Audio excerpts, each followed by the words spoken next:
Так, пішов звук. Друзі, добрий вечір. Добрий вечір. Вітаю всіх вас на каналі Інтерхунта. Сьогодні в нас черговий, традиційний, вже третій за період моєго блогерства. Мене звати Василь. Я представляю сьогодні гостей нашого чудового стріму. Стрім пам'яті, стрім скорботи. Робоча мова буде нашого стріму російська, тому сьогодні ми з вами будемо шанувати пам'ять загиблих, репресованих и, ладно, перейду на русский язык, память депортированным чечено-ингушского народа. Друзья, с нами сегодня отличная компания. Я представляю вам Аслана Арцуева, блогер, правозащитник, Республика Ичкерия, по совместительству Германия. Аслан, добрый вечер вам. Салам алейкум. Здравствуй, алейкум салам. Приветствую вам еще одного гостя, Ермек Нарынбай. Как я его знаю, блогер, политик. Ермек, салам алейкум, добрый вечер вам. Алейкум ассалам. Дальше еще один наш сябр, друг Анатолий Иванович Сайгон, Республика Беларусь. Привітання, сябр Анатолій. Привітання, взаємно. І вітання передаю в Прагу. Ми ще не дуже знайомі. Інна і Андрій Курочкини. Приветствуємо вас, приветствуємо Прагу. Добрый вечер. И по-грузински «Загам чудовище». Гамарджоба, гамарджоба. Ребят, сегодня мы с вами будем где-то в эфире от часу до насколько нас хватит. Время у нас не ограничено. Посмотрим, как у нас пойдет коммуникация. Мы ожидаем еще гостей. И сегодня я бы хотел в первую очередь, перед тем, как мы начнем наш стрим, минутой молчания почтить память всех невинно убиенных, репрессированных в феврале 1944 года. У меня есть такой отбивочка небольшая, я даже ее включу.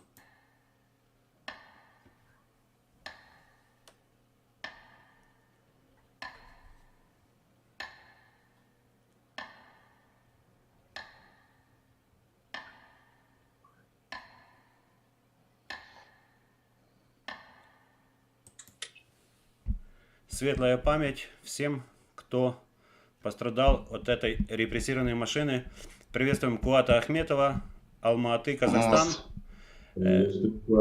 Но слово передаю Аслану Арцуеву. Аслан, вам, как представителю чеченского народа, я знаю, что ваша вся жизнь как бы пропитана этой трагедией и передается с поколения в поколение. Я хотел бы, чтобы вы начали этот стрим с тех слов, которые вы считаете нужным, и озвучили нам. Здравствуйте еще раз. Спасибо большое, что пригласили. Спасибо всем, кто здесь присутствует.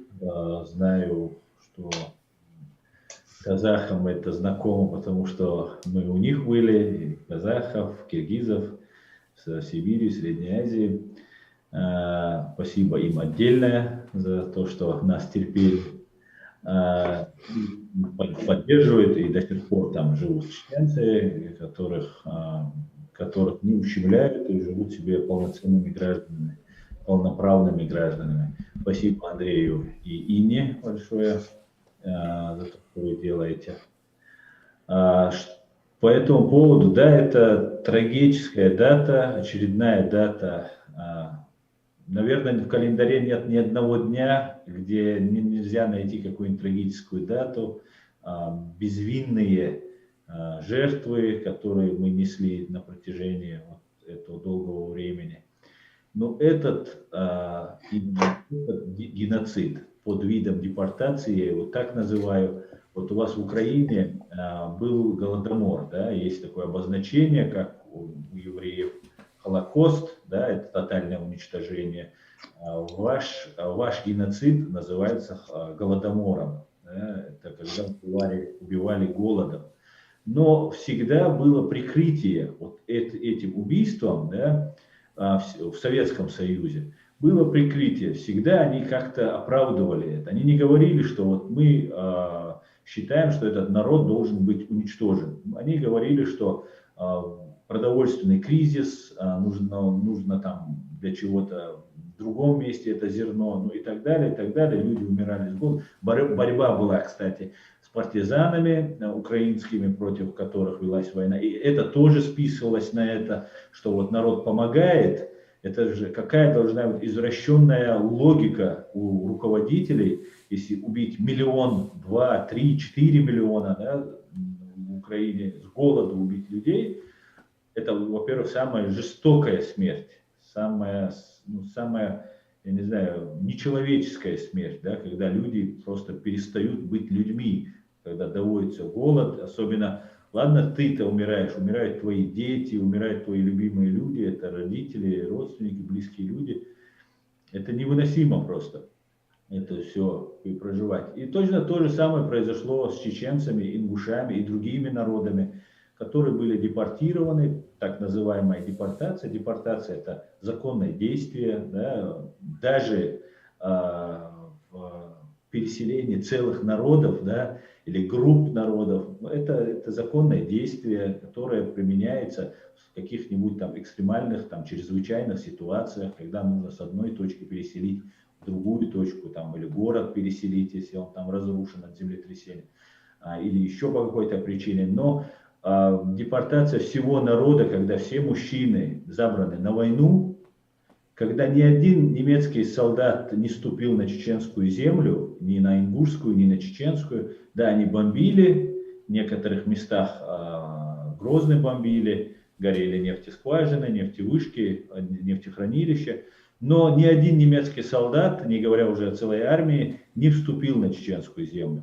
Нас обвинили, это с учетом того, что мужчины на фронте, боеспособные люди, а кто не был согласен воевать, тех расстреливали. Так был расстрелян мой двоюродный дедушка, молодой 16 или 18-летний пацан, который отказался идти в Красную армию, был расстрелян. Ну, без вести пропал, как говорится, увели и не вернулся. Это было до самой этой высылки, до самой этой депортации. И в это время к вам за Святой Армией, да, потому что наши тоже там находятся, значит, какая-нибудь русская женщина заведет, ну, у нас так это представляется, если мы заведем какого-нибудь русского, а какая-нибудь русская женщина заведет нашего к себе в дом, накормит там, и так далее. И в это время, вот я могу рассказать случай, я у тебя в прошлом эфире тоже, по-моему, рассказывал, по дедушкин двоюродный, ну, брат, дедушкин брат, это мой двоюродный дедушка получается.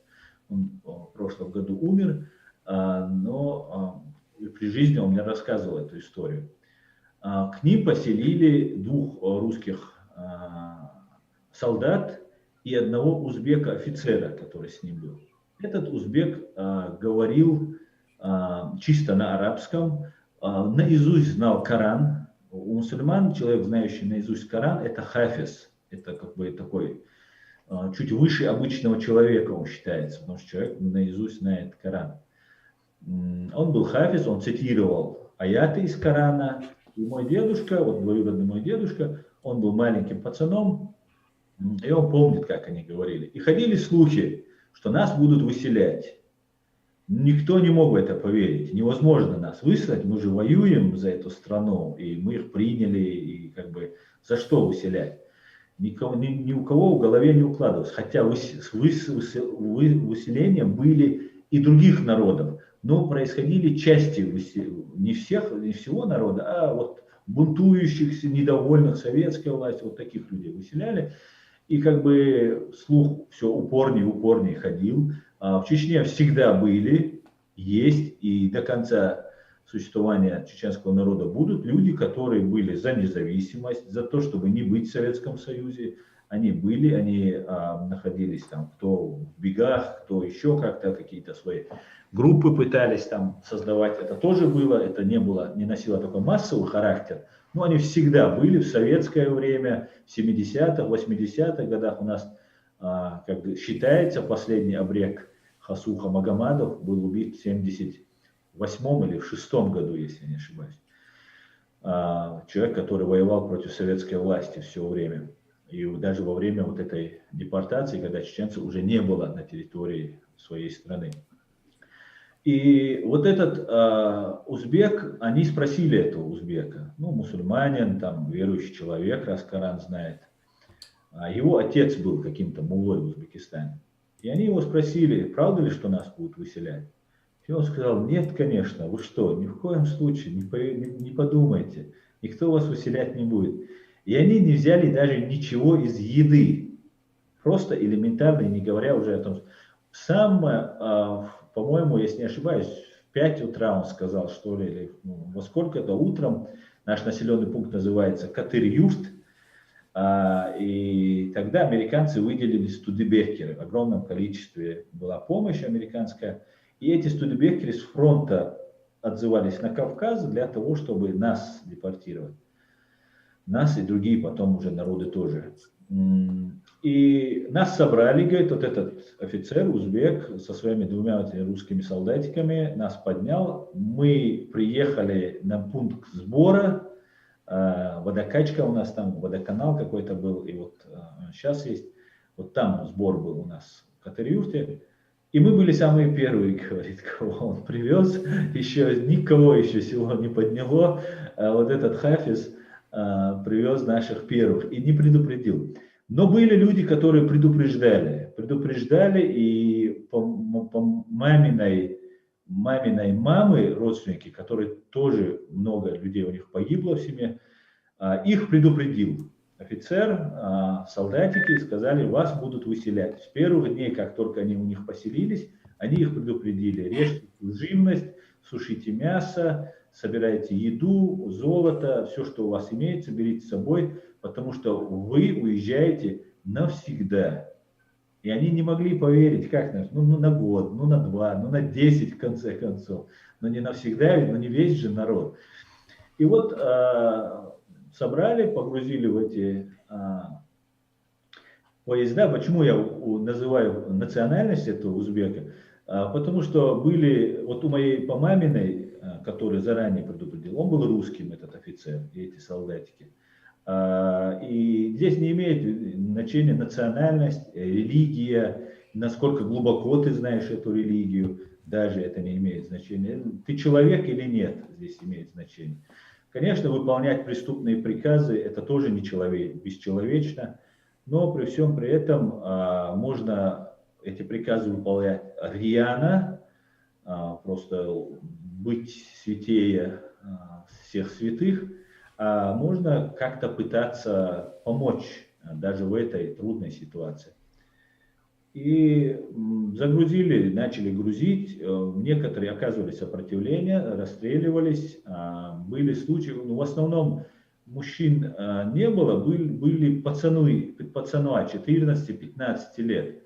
И в некоторых горных местах, откуда нельзя было эвакуировать, или спустить на равнину к железнодорожному полотну, подвести людей, даже студебекеры не приезжали, их там же расстреливали. Особенно больных расстреливали, стариков сразу казнили. Ну и видя это, молодые 14-15-летние пацаны, оружия как такового не было, но кинжалы у нас носили все. У нас небольшие вот такие коротенькие кинжальчики, это национальное такое оружие у нас имеется. Оно было как бы у всех, да и в 14-15 лет, когда мужчина у нас считается совершеннолетним, тогда обычно мы дарим кинжал или что-нибудь такое, что показываем, что он стал мужчиной. Не всегда, не у всех, но есть такая традиция. И вот эти молодые ребята, солдаты были с винтовками и со штыками, разбегались, прыгали на эти штыки, чтобы достать вот этим коротким своим кинжалом солдатика. И вот так погибали ребята. Были случаи, когда в больнице, вот мне писал комментарий, и я тоже слышал этот случай, когда больных чеченцев-ингушей сказали, что их транспортировать не представляется возможным и нужно уничтожить. И персонал больницы, тоже русский, и, наверное, не только там были русские, они отказались принимать в этом участие. 10 человек персонала вместе с этими людьми также были казнены, расстреляны и сброшены в обрыв. Вся Чеченская республика и Ингушетия были полностью очищены от мирного чеченского и ингушского народов. Остались люди, которые по каким-то причинам сумели вырваться, выбежать. Кто-то ходил в лес по дрова, кто-то ходил еще по каким-то делам. Но не имея никакой поддержки, так как не было населения, они становились абреками. Да, это люди, одиночки, по идее, да, они могли составлять группу, но чем ты больше, тем ты заметнее, и тебе сложнее передвигаться, и тебя проще выявлять. И все эти годы команды НКВД ходили по горам, выискивали, травили, применялись очень сильно яды. Например, Хасан, я забыл его сейчас фамилию, Хасан Исрапилов, был такой адвокат у нас, который работал, кстати говоря, в Санкт-Петербурге адвокатом, и вернулся на родину и возглавил вот это движение освободительное. И его группа совершила налет на караван, везущий еду. В этом караване находилось несколько десятков российских солдат или НКВДшников, не знаю точно. Они их всех перебили, захватили провиант и ушли. Провиант был отравлен.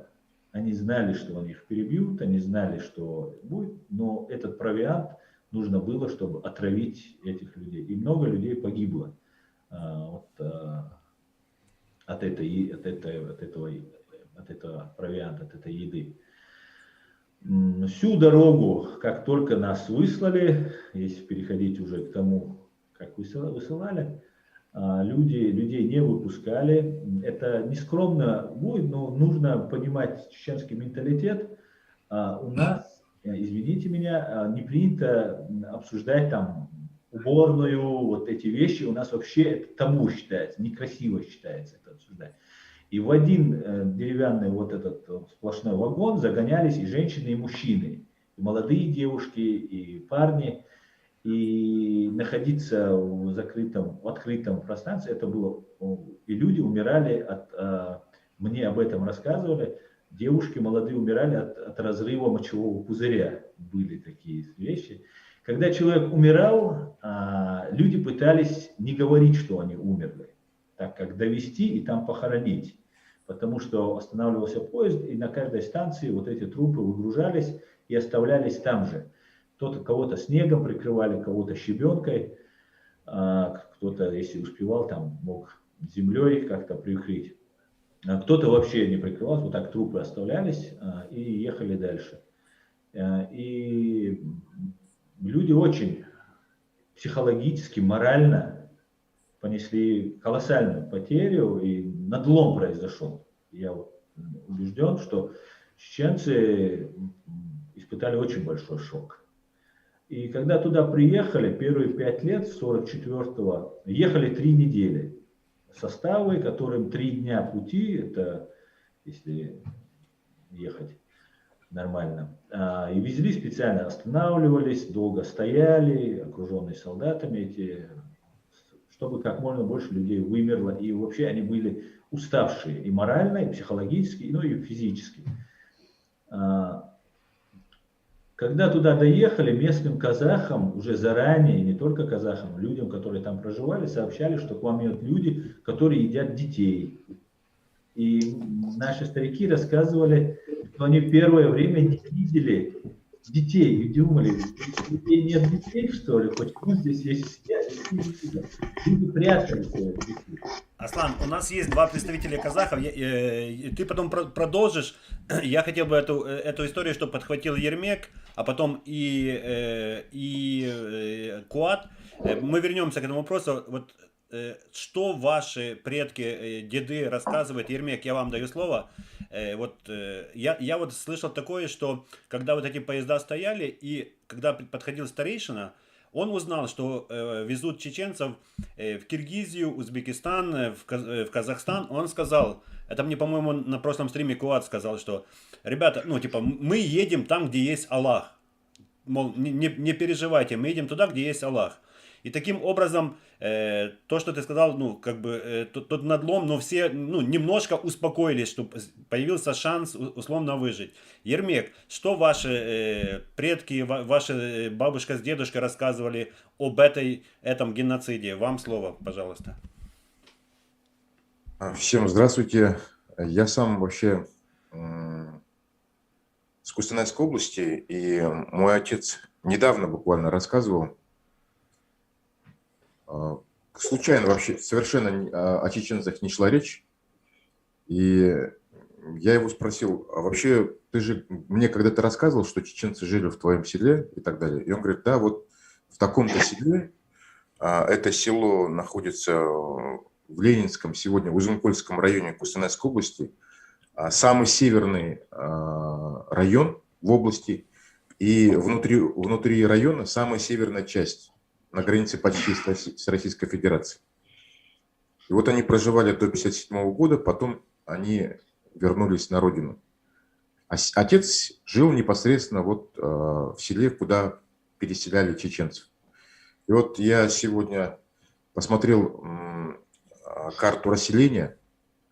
Практически чеченцев, ингушей расселяли по всем, без исключения, районам, областям. У нас в Казахстане 19 областей было тогда, на 91 год. Сейчас на 44 год, я не знаю, по всем регионам. И точно так же в Кыргызстане, по всем там 5-6 областям в Кыргызстане.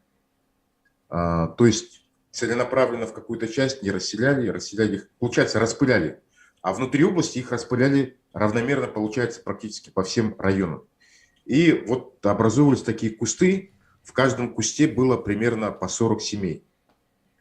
40 семей – это где-то примерно 300-400 человек. И вот с 1944 года по 1947 год это был ад. Потом к 1947 году голод утрясся, он исчез. С 1948 года пошли ослабления, там начали выдавать награды. До 1947 года вообще запрещалось, допустим, публиковать в газетах, что какой-то чеченец там стал передовиком, какой-то там сделал супер рекорд там. Всех награждали, кроме чеченцев и ингушей. И вот даже там секретарь какого-то горкома Алексеев, он удивлялся, почему вот всех показывают там в газетах, там, а вот чеченцев и ингушей не показывают. И голод был страшный, и ситуация была... Это же они приехали фактически вот в Костанайскую область, где Аслан, у самого Аслана родители, предки находились как раз вот на моей малой родине. И вот, получается, мы с ним земляки. Это для Чечни, но это Сибирь. Это очень суровые, жесткие условия. Они оказались там без верхней одежды, без тем более теплой верхней одежды. И выходить за пределы там поселка нельзя, это запрещалось, это был побег. Потом начали распространяться слухи, и там многие чеченцы уходили в бега. Были слухи, что многие чеченцы хотят вообще дойти до кордона с Китаем. Вот, поэтому потом 6 тысяч ингушей и чеченцев вообще отселили из районов за 500 километров от границы с Китаем. Вот после этих слухов. То есть, в принципе, там пошла еще повторная депортация. Там были очень большие проблемы. Не выдавались деньги или крались там местными председателями колхозов, райкомов и так далее. Была проблема с теплой одеждой. Где-то порядка 2000 людей не могли выйти на работу, потому что были без обуви. А тем более зимой, там, без валенков, без теплой одежды и так далее. Вот эта ситуация была очень страшная. И вообще, в принципе, до сих пор, вот сколько лет прошло, это почти порядка 70 лет, нормальных художественных фильмов нет. И вот мы перед эфиром с Асланом обсуждали и говорили, почему казахи, чеченцы, ингуши совместно не смогут создать, даже на уровне даже кадыровского, допустим, правительства, совместно с иммигрантскими правительствами свободных чеченцев и ингушей, с пока законными какими-то органами в Казахстане или свободными казахами тоже в зарубежье, почему бы вот не найти точки соприкосновения и найти какие-то ресурсы для того, чтобы визуализировать для потомков, даже для чеченцев, ингушей, которые уехали, может быть, многие и даже и не родились в Казахстане, в Кыргызстане, многие вещи они знают только по рассказам, но не могут себе представить, как это было вживую. Это историки должны с помощью специалистов визуализировать, создать мощные такие документальные, художественные фильмы. Этого нету. И вот этот пробел 70-летний, мне кажется, вот мы, молодые ребята, со Сланом, с другими ребятами, должны как-то инициировать и вот дать толчок для того, чтобы найти вот эти ресурсы и создать фильмы. Может быть, не один, десяток фильмов. Допустим, вот смотрите, какой момент очень важный. Вот много вопросов, много исследований есть, многие чеченцы это все говорят, но до сих пор, скажем так, хотелось бы создать совместно, вот Казахстан и Чечня, чеченцы, ингуши и казахи, и кыргызы, совместно создать некую энциклопедию того, что было на академическом уровне, со всеми ссылками, со всеми нюансами, со сбором практически множества свидетельств, еще живых людей, которые помнят это и так далее. Ведь это же было 11 долгих лет депортаций. Даже по 57 год, это получается 13 лет с 44 года. Особенно вот эти до 47 года, 3 года ада, вот их практически не исследованы. Казахстан этим не занимался, Чечня, Ингушетия совместно с Казахстаном не занимались. Даже после 91 года, когда вроде бы освободились, и можно было вот даже в порядке укрепления, скажем так, дружественных интересов вот эти все вещи выявить, оно до сих пор нету. И в архивах то же самое. Получается, если мы берем все 19 регионов, да, Казахстана, там, все 5-7 регионов Кыргызстана, огромное количество данных, оно скопилось и осело в архивах по мелким бытовым каким-то вещам, там где-то докладная записка, кто-то жалобы, там комендатура и так далее. В комендатурах там очень множество было вещей, которые нелицеприятные, и оно все остается вне поля зрения.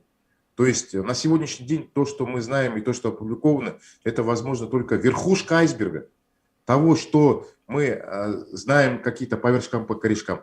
Полноценного такого вещи нет. И я вот смотрел, получается, сколько у нас? 650 тысяч депортированных. Вот немножко там я хочу поправить.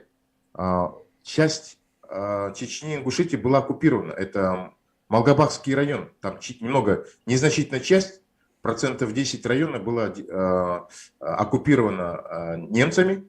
И вот доподлинно до сих пор еще неизвестны документы, например, Политбюро ЦК ВКПБ по поводу депортации 1944 года. Там же разделились в Политбюро. Там до сих пор причины, почему основания под депортацией, до сих пор истинные мотивы, до сих пор они не выяснены, и эти документы до сих пор зашифрованы и не приданы гласке, не обнародованы, не рассекречены. Очень много вопросов остается как бы для нового поколения историков, которые эти вещи должны сделать, открыть. И пусть это будет совместная работа, скажем так, казахов, кыргызов и ингушей, чеченцев, карачаевцев и так далее, многих других народов, которые депортированы. К сожалению, вот все эти вещи остаются пока под вопросом. Ну, тут еще много вопросов возникает относительно того, Ермек, что... давайте мы дадим слово еще. Сейчас вот современный, Куат Ахметов сейчас проживает в Казахстане. Как этот вопрос поднимается на уровне государства в Казахстане сейчас? Я знаю, что уже как бы 23 февраля как праздник, как таковой, он уже не празднуется, а День скорби. Куат, приветствуем тебя. Какие в современном сейчас Казахстане мероприятия проводятся ли, исходя из тех вот трагических событий 1944 года? Ассалаумағалейкум, қазақ елі, Украина халқы, шешен бауырларымыз. Бірінші сәлемді қазақ тілінде бастаймын, өйткені мен қазақпын. Және Ресей империяның тілінде бірінші қазақ сәлем және қоштасуды өз ана тілінде беру керек. Егер де ол өз-өзін мақтабас болып санамаса, сондықтан осыны ескертейін. Василий, во-первых, хотел, чтобы каждый человек должен приветствовать на своем родном языке, не на языке оккупанта Российской империи, поэтому это я обязательно подчеркиваю. Мы все тебе ставим большой лайк. Дальше поехали. Я учился в станции Казамбасы в Костанайской области. У меня соседи Арцоевы, Алдамовы, Арцоев Мурат, возможно, вот этого вот нашего Джигита, как его зовут, возможно, это его родственники. Аслан. Я постараюсь. Джигита. Да, Аслан. Я постараюсь его фотографию завтра ему отправить, может, они его знают. Я с ними проживал, ходил с ними в школу, поэтому в 11 классе вот Алдамовы, вот мои соседи прям 10 метров.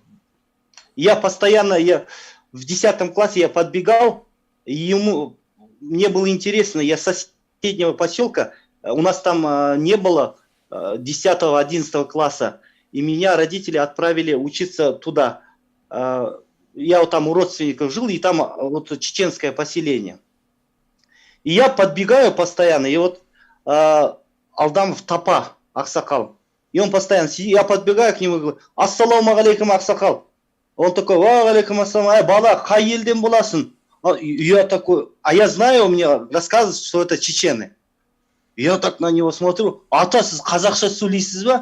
Ой, әрине енді қазақтың еліне келгесін қазақша мен неге сөйлемеймін? Осы жердің нанын жеген. Они, вот это поколение, все говорили на казахском. Вот это очень интересно.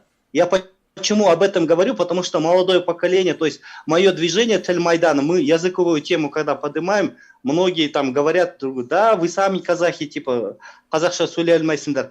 И я вот этот разговор хорошо запомнил с этим Аксакалом. За историю не могу говорить по фактам, то, что там много написано.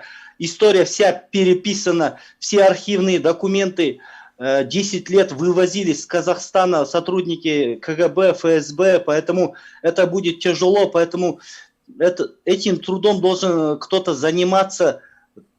Вот эти аксакалы, которые живут в регионах, все это записывать, документировать, записывать их данные. А то, что говорят, что фильм снять совместно там с Кыргызстаном, Казахстаном, еще какая страна? 2 страны, да, были сказаны?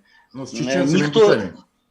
Да. Никто этого нам не даст сделать. Это вы все прекрасно знаете. Эту работу кто начинал, даже цензура у нас мощная, никто это не даст. То есть это все можно создавать за пределами. То есть в Европе можно открыть штаб, например, да, где будет сливаться вся информация. Например, я пойду, например, начну как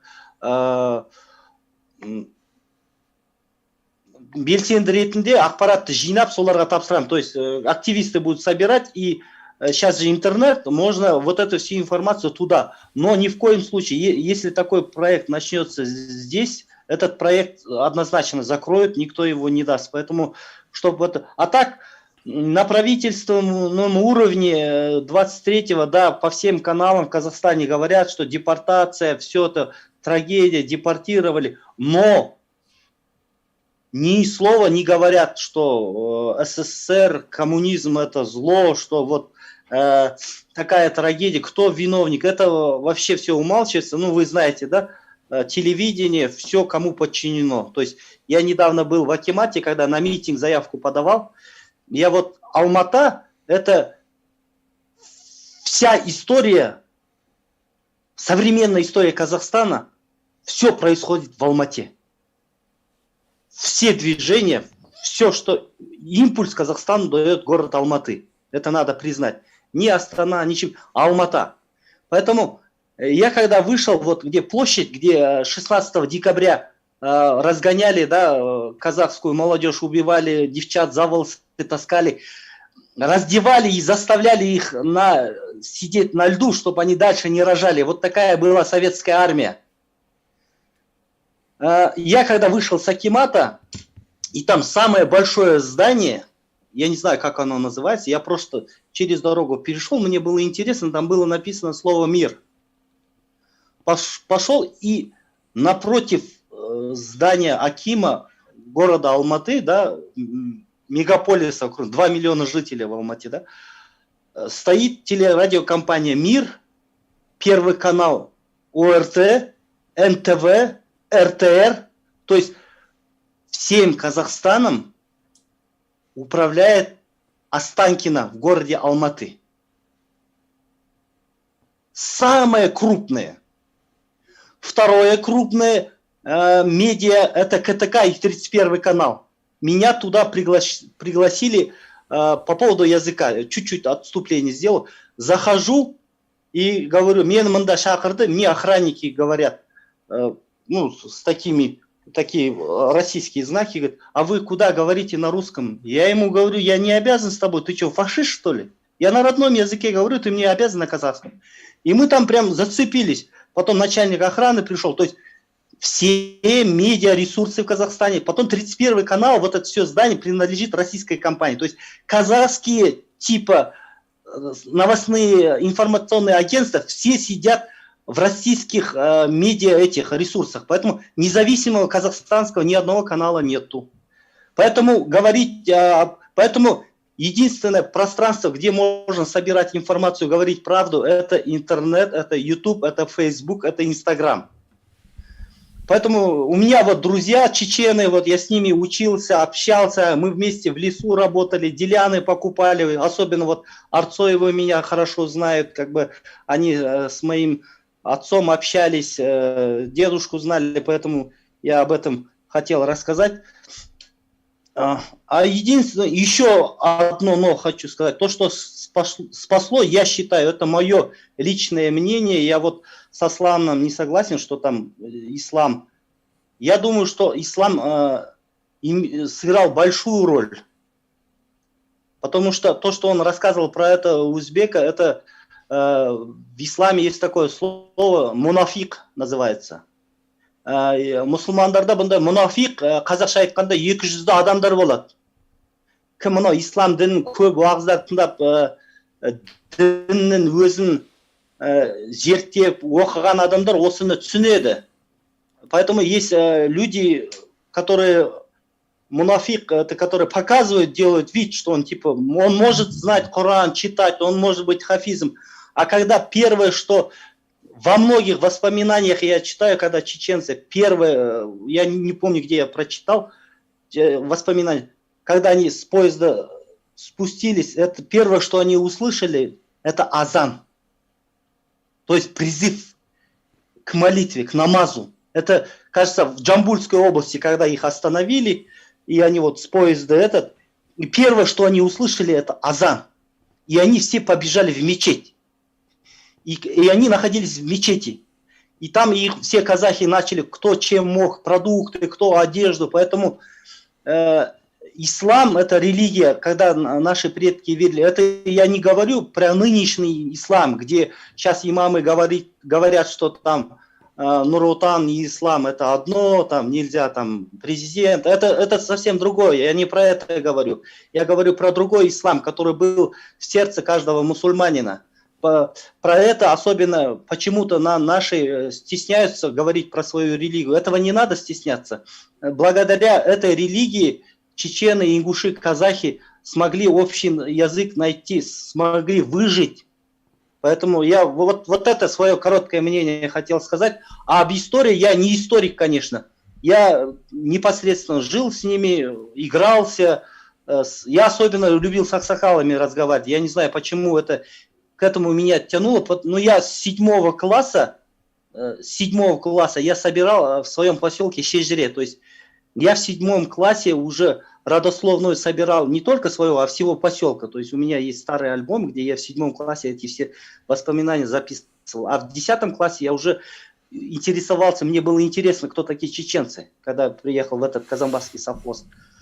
Поэтому это большое 23 февраля, конечно, это большая трагедия для чечено-ингушского народа. Хочу выразить соболезнования, да, мне сегодня там 2-3, меня уже никто уже давно с этим днем не поздравляет, уже знает, если меня поздравят, все, я их заблокирую, пошлю, больше я не, поэтому с этим осторожно, я всем предупреждаю, пожалуйста, не поздравляйте меня с такой страшной датой, потому что эта Красная Армия расстреливала всех казахов, так же, как и чеченцев, у нас были восстания, да, знаете, басмачество. Поэтому это трагедия, такая же трагедия как для чечено-ингушского народа. У нас просто трагедия была масштабнее, казахская нация была очень большая, то есть во время Ашар-Шылыха если аналогию приводить, да, турков было 9 миллионов, да, их сейчас 79 миллионов, да, 9 миллионов и 80 миллионов. Казахов тогда было около 8, 7 миллионов 300 тысяч. Если вот аналогию сравнивать, то у нас должно быть сейчас 60 миллионов, вы понимаете, то есть чем меньше народу, соответственно, в Оренбурге всех истребили, искоренили, Ногай, эти все народы, это и есть казахи, которые ассимилировались, русифицировались, Ногайская Орда, Астрахань, Омск, Оренбург, Томск, вот эти все казахские земли, поэтому у нас вообще трагедия. Пол Казахстана перешло к России, это уже другая история. Это уже другая. Спасибо, Куат. Аслан, реплика. Одну ремарку, если можно. Я, то, что сейчас Куат говорил, я не имел в виду ислам вообще, я говорил о персоналиях. И ты правильно сказал, мунафик. Это лицемер, значит. И я имел в виду о лицемерах, которыми я сейчас сталкиваюсь, когда начал заниматься общественной деятельностью. Я вижу людей, у которых бороды до пупка, но дальше слов их религия, их намерения не идут. Поэтому я вообще не имел в виду религию никак вообще. И наверное, я больше заступник религии, чем вот эти многие подчеркнутые мусульмане, как я их называю. Аслан, Куат, языки ваши насколько схожи? Вы можете понимать друг друга или тяжело? Языки ваши. Они разные. Нет, разные. Чеченская группа не относится к тюркам. Кумыков мы мы можем... карачаевцы, балкарцы, они фактически на казахском языке разговаривают. Чечено-ингушский народ, говорят, да? Да. Чечено-ингушского народа не существует. Приветствую. Приветствую вас. Друзья, приветствуем пана Василя, канал «Наша Украина-Русь». Василий, вітаємо вас. У нас уже в полной дискуссии еще как минимум 2 участника со старта не имели слова. Я хотел бы зараз передать слово сябру Анатолию. Пан Анатолий, привитания. Взгляд на трагедию чечено-ингушского народа со стороны Беларуси. Что вы можете сказать о той трагедии, которую мы сейчас вот восстанавливаем в памяти и чтим память невинно убиенных? Будь ласка. Дякую, что запросили на гэты стрим. Привітання к самым удзельнікам нашего стрима. Привітання вам, Аслан, представителю чеченского народа. Конечно, мы знаем о вас, особенно блогерской. Да, у нас знакомство с чеченским народом не такой, конечно, форме происходило. Это довольно редко было, но кое-что, конечно же, тоже доходило и до нас, до Беларуси. В основном все знакомство приходило в те времена, когда была вот эта так званая советская оккупация. Много белорусов в те времена тоже были переселены, миллионы. Не только 100 тысяч и сотни, а миллионы белорусов были переселены. И то же самое были переселены в Казахстан. Даже моя мама с отцом одно время тоже были в 50-е годы. И кое-что до меня тоже доходили. А в основном это было как белое пятно. В Беларуси в те времена довоенные, послевоенные, например, чеченцев практически не было. Только те люди, которые где-то воевали, но они никогда здесь в Беларуси не оставались, в отличие от российских, от российцев или других народов, например.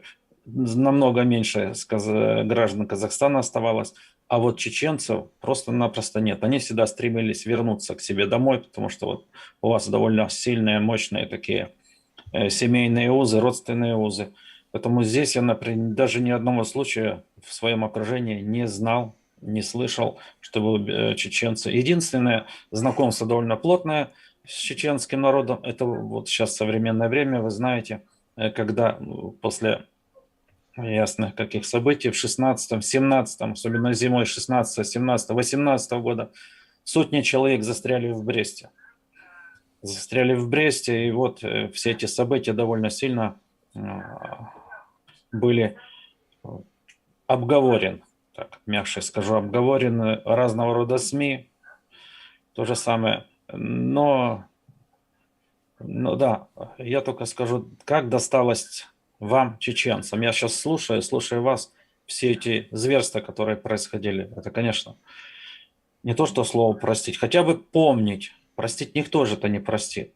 Нужно помнить, обязательно об этом говорить. И больше всех, как из этих народов, видно, я слушаю, досталось именно вам. Потому что истребляли натурально почему-то больше всего кавказцев. Потому что почему? Нас всегда задавали вопрос, почему именно так относилось? Потому что вы были очень свободолюбивые.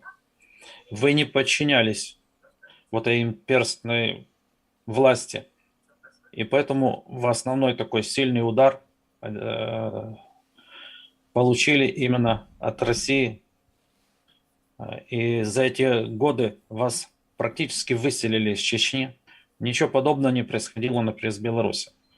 Белорусы были не то что силой переселены, но в основном столь же свободолюбивые, как и вас, люди были у нас, хотели, например, незалежности, как Беларусь была свободной, вольной краиной. И вот за это они поплатились. Сотни тысяч не вернулись оттуда. И те люди, которые плотно, например, знакомились, соприкасались с такими же вольными, свободолюбивыми чеченцами, просто-напросто не вернулись. А те, которые остались где-то, мало информации до нас вообще доходило. Поэтому, еще раз говорю, довольно белое пятно в отношении чеченцев. Но люди, если хотели знать, слышать, конечно, они же об этом искали информацию и слушали. Поэтому нормальные белорусы, свободолюбивые, всегда поддерживали. И то же самое сопереживали с теми событиями, особенно в 94-96 годах, когда уже была объявлена война, а после войны развязана, а после сотни и сотни тысяч чеченцев погибли. И как эта информация в СМИ преподносилась? Она однобока, очень сильно однобока. Всегда в информации со стороны российских СМИ везде преподносили, что чеченцы это как боевики, как террористы. Вот таким способом везде преподносилась вся информация. Слушали, потому что не было другого источника информации никаким образом. Был железный занавес, который до сей поры, к сожалению, у нас в Беларуси еще продолжается. Вот. И честной такой актуальной информации просто не было. Не было ее откуда взять. А то, что где-то немножко преподносилась информация с Запада, там особо и не верили, потому что давлела очень мощная советская информация, машина. Вот. Я долго тоже, конечно, не буду. Первое мое знакомство с чеченцами еще было в 1978 году. Вот тогда я увидел, насколько они свободолюбивы. Потому что там была такая у нас в те времена группировалась особая такая когорта, можно сказать, специалистов. И мы вплотную соприкоснулись. Я несколько раз с ними разговаривал, и всегда они были честные, порядочные люди. Вот это что заметил. Но они всегда держались всегда вместе. Очень дружно. Тоже было очень-очень удивительно, например, что чеченцы всегда держались дружно. Второе. Они всегда старались говорить на своем родном языке. Для нас тоже это было удивительно, потому что мы мощно были русифицированы. Вы знаете, что Беларусь самая сильная русифицированная республика за это время. Вторая по мощности русифицирована, конечно, Украина, третья Казахстан. Или может даже второй Казахстан, а третья Украина. И мы были тоже поражены. Мы спрашивали, почему вы, мол, говорите на чеченском. Он говорит, мы люди свободные. Вот тогда я первый раз услышал, мы свободные, и мы вправе выбирать. Для нас русский язык – это не родной язык, и вообще мы относимся к русским как к захватчикам. Первый раз я тогда услышал от них, от молодых пацанов. Это какой год был? Это был 78-й год. Это Мне было в Белоруссии? В Беларуси, да. Это было в Бобруйске. Я первый раз услышал, и они мне тогда говорили, сколько горя, вот не немножко, мы просто не верили. Для нас это было как так? Да вы что? Да такого не может быть. И однажды то же самое. Происходило такой разговор еще с моим отцом, с матерью. Немножко, но мы тогда дети были маленькие, и они между собой начали разговаривать тоже. И удивлялись, вот говорили, сколько было там чеченцев, и над ними просто издевались. Им больше всего почему-то доставалось. Но вскользь такая информация была в детстве. Больше мы не обратили, даже не знали, кто такие чеченцы и где они живут. Нам же детям было. Да. Но говорили, что это народность из Кавказа. Для нас, конечно же, для детей, что чеченец, там, например, что грузин, что армянин, они все были кавказцы, без разницы. А то, что у них совершенно разные культуры, совершенно разные языки, все совершенно другое, конечно, нам было это неведомо. И вообще информация где-то о чеченцах в СМИ практически не было в советское время. Все. Это как закрытая тема где-то. Дальше. Второе знакомство, конечно, было такое сильное, мощное. Это личное знакомство с чеченцем буквально недавно, 3 года назад. 4 года назад, вот когда в эти самые события, когда чеченцы переезжали. Еще я в Чечне был, чуть-чуть вернулся назад. В Чечне я был раз, наверное, 10, но в основном транзит. Я был в Грозном, я был в Беслане, проезжал, в Гудермесе был. Сюда. До войны? Да, я был первый раз, чисто посетил Чечню, транзитами останавливался. Это был 88-й год. 88-й год. Потом 89-й, 90-й, до 91-го. Потом уже ясные события, и меня уже там не было. Мы в основном это самое. Да, в Беслане я был, хорошо его помню. В Гудермесе я был. В Грозном я был. Да. Анатолий Иванович, давайте это упустим, а сегодня... Да, вот где я был. И тогда я познакомился именно с чеченцами. Разговаривал нормально, но они уже тогда, так как они тоже относились к нам как к русским. Я это заметил. То есть не было большой разницы, что мы белорусы или русские. Потому что я разговаривал, например, на русском. Но если я мог бы разговаривать или украинским и этим, они все равно бы относились, скорее всего, как к русским. Вот такое отношение я заметил тогда. Но никакой вражды, никакого ничего я не почувствовал. Вот дальше. А настоящее знакомство, мощное, сильное, конечно. Следили за этими событиями, тоже удивлялись. Смотри, что там забыли русские? Зачем убивать? Что творились? Вы же туда ворвались. Зачем вы творяете что? И в основном информацию, конечно, слушали Евроньюз, там Радио Свобода, вот оттуда слушали информацию. И какая она была полярная. Что вообще забыли в Чечне русские?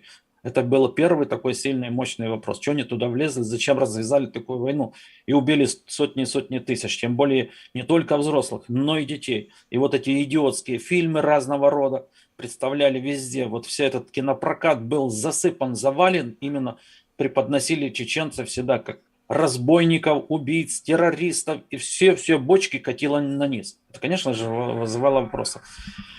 А вживую я с чеченцем познакомился 4 года назад. Здесь останавливались, и однажды умнейший, просто молодец человек, я с ним разговаривал, и он у меня остановился на несколько дней. Он мне рассказал тогда, как жалко, конечно, я тогда еще не был блогерской никакой работы, ничего. Если бы это была бы возможность, взять микрофон и записать все это разговор полностью, это была бы ценнейшая информация. Потому что то, что он мне рассказал, я узнал, кто такие чеченцы, что там произошло от человека на самом деле. И тогда он вспоминал именно то же самое событие военное. Он вас слышит сейчас, он будет ехать в следующий раз в Европу и обязательно у вас остановится, да. И вы все сделаете. Анатолий Иванович, мы уже где-то час в эфире, давайте дадим слово в Прагу. Канал НЭП Прага. И Инна и Андрей Курочкины. Мы впервые на нашем канале, как и как и много других. Приветствуем вас. Сейчас будет взгляд, я так понимаю, чуть-чуть из Грузии и чуть-чуть из России. Ну, фактически с Праги, но это будет разделено, наверное, ощущениями в разные времена и в разных местах. А далее давайте попробуем чуть короче, потому что много вопросов, и хотелось больше тему депортации, чем современная Чечня мы еще в конце чуть-чуть затронем. Пожалуйста, вам слово. Напомню, канал был Анатолий Сайгон. Пожалуйста, кто еще, не дай бог, не подписан, белорусский блогер Анатолий Сайгон. Передаю слово каналу НЭП Прага. Расскажите немножко о вашем проекте и расскажите о себе. Многие вас знают. Мужчина первый. Добрый день, да, очень рад с вами всеми еще раз познакомиться. Я в первую очередь хочу сказать, что цель моя сейчас слов, которые я скажу, это попросить прощения перед чеченским народом от тех русских, которые еще сохраняют хоть сколько-то крупинку совести в своей душе. К сожалению, таких русских очень мало. Я вынужден это признать. Я родился в Ленинграде, в Петербурге. Я понимаю, о чем я говорю. Я видел всю эту дорогу. Я знаю, как началась война последняя. Мы ее считаем единой войной в 1994 году на Новый год. Я знаю, как мало русских вообще отреагировало на это и восприняло эту войну как собственную боль.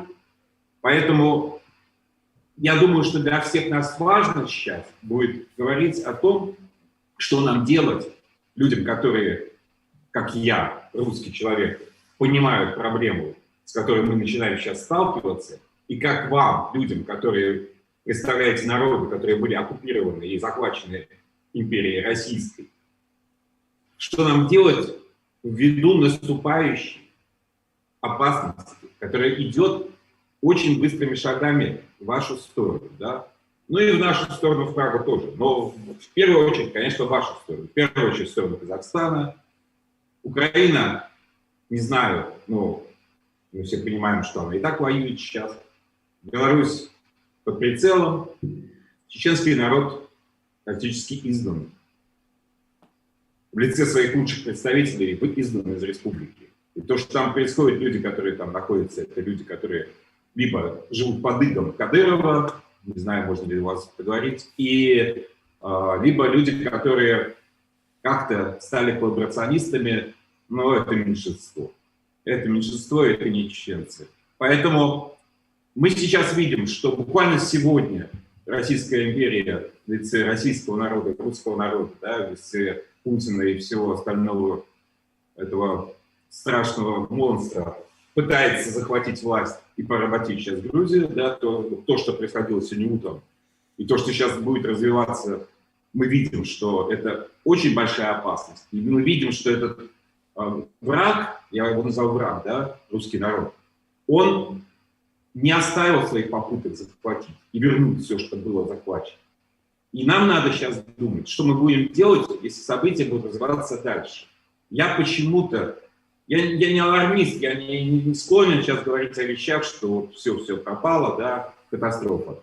Но у меня очень глубокое ощущение, что эта империя не умерла и не умирает. Она, наоборот, развивается и восстанавливается. Понимаете, у нас сейчас два разных поезда. Вот вы все, да, с казахским языком, с чеченским языком, с украинским языком, с белорусским языком, с грузинским языком, вы все едете в одну сторону, да, в сторону цивилизации. И в это же время русский народ едет совершенно в обратную сторону сейчас. Это видно по молодежи, которая даже не хочет знать о том, что вообще было. Попробуйте сейчас спросить любого человека в России, в Петербурге, в Москве, неважно где, в Владивостоке, что было 23 февраля. Я вас уверяю, что только понаслышке, может быть, 1 из 100 скажет, что была депортация чеченского народа. Вот эта страшная трагедия, которая, казалось бы, всем понятна, да, и которая не скрыта, она неизвестна русским.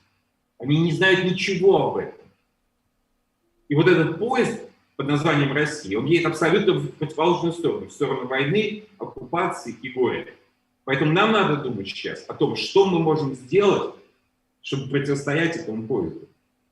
Я думаю, что я передам слово Инне, она продолжит тему. Я в двух словах, чтобы не занимать время, я еще раз хочу сказать вечная память жертвам, мы скорбим в этот день.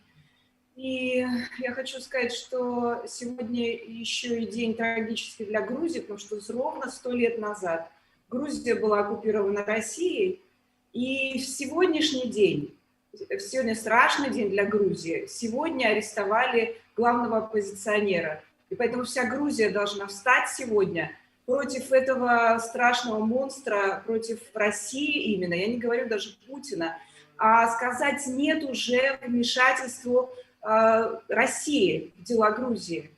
Потому что именно это сегодня и происходит, потому что правительство Иванишвили – это кремлевская марионетка. Что бы они там ни говорили, как бы ни камуфлировались, это должно быть произнесено громко, четко и ясно. Мы сегодня за Грузию, за свободу Грузии. И я, поскольку там родилась, я грузинка в 3-м поколении по менталитету, но у меня дед украинец из Винницы, вторая часть моя российская, ну вот такая я смешанная, но менталитет у меня абсолютно грузинской женщины. И я нахлебалась, конечно, от русского солдата и от русских приезжих. Мы их очень сильно различали, это абсолютно для нас инопланетяне. И я хочу сказать, что вот столько лет прошло, да, с той трагедии 9 апреля 1989 года, когда у меня мир перевернулся, и большой круг я совершила, большой круг. Меня воспитала Грузия, а сегодня, как я говорю, я сегодня Ахмету Закаеву это написала, а сегодня меня воспитывает Ичкерия. Потому что таких глубоких вещей я даже из Грузии не почерпнула, как я почерпнула из Ичкерии. Это такое достоинство, это такое терпение. Этого я нигде не видела ни в одном народе. Поэтому я хочу сказать еще, кроме того, что вечная память жертвам этого святого народа, для меня это святой народ, народ-мученик. Я еще и восхищаюсь всего этими качествами. Надо учиться всем у чеченского народа, вести себя. Я россиян призываю, смотрите сегодня на чеченцев, как эти люди себя ведут, сколько достоинства. Поэтому я умолкаю, и давайте просто... Да, можно вопрос, если вот Василий разрешит, по поводу Чечни и депортации. Вы проводите очень большую работу, столько интервью с чеченцами-ингушами. Вот вы сделали очень много часов, и если Василий разрешит, я задам вопрос. Вот какие у вас мысли возникали, впечатления возникали, когда вы окунались вот в такую историю чеченского народа, ингушского народа? Я сейчас отвечу как человек, который просмотрел одно из видео. Последний коммент в описании. Теперь подумайте, как вы с этим будете жить. Вот как-то, по-моему, так оно. Да, пожалуйста, я извиняюсь, вам слово. Вы знаете, я скажу чисто физиологически, я стала плакать. Я давно уже, у меня слезы прошли вот после смерти брата, потому что его убили в Петербурге 5 лет назад. И по стечению обстоятельств это произошло в офисе, который мы с Андреем делали своими руками. Это просто мистическая история. И я с этого момента перестала плакать, я просто окаменела. А когда я стала заниматься трагедией чеченского народа, я стала плакать, я пришла к себе опять. То есть это еще и вот здесь, это физиология просто, понимаете? Это такой силы драма, такой силы трагедия, Ичкерия для меня, что это я не знаю, это Бог, понимаете? Меня как будто ближе к Богу поднесли сейчас. Я еще добавлю к этому вашему вопросу, что когда я вижу чеченцев, которые пишут нам теплые слова и благодарят за то, что мы делаем, мы, конечно, испытываем какое-то чувство несправедливого, незаслуженного отношения, потому что это очень мало, то, что мы сделали. Но я еще, кроме этого, вижу и несколько русских.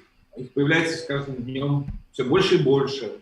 И вот это вызывает, конечно, у меня надежду. Я понимаю, что эта информация, она от них еще, кроме того, что они еще не способны ее воспринять, большинство, но еще и скрыто полностью.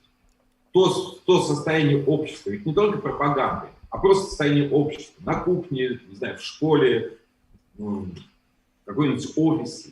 Никто не думает об этом вообще. У них нет этой информации, они не хотят об этом говорить, не знают ничего об этом.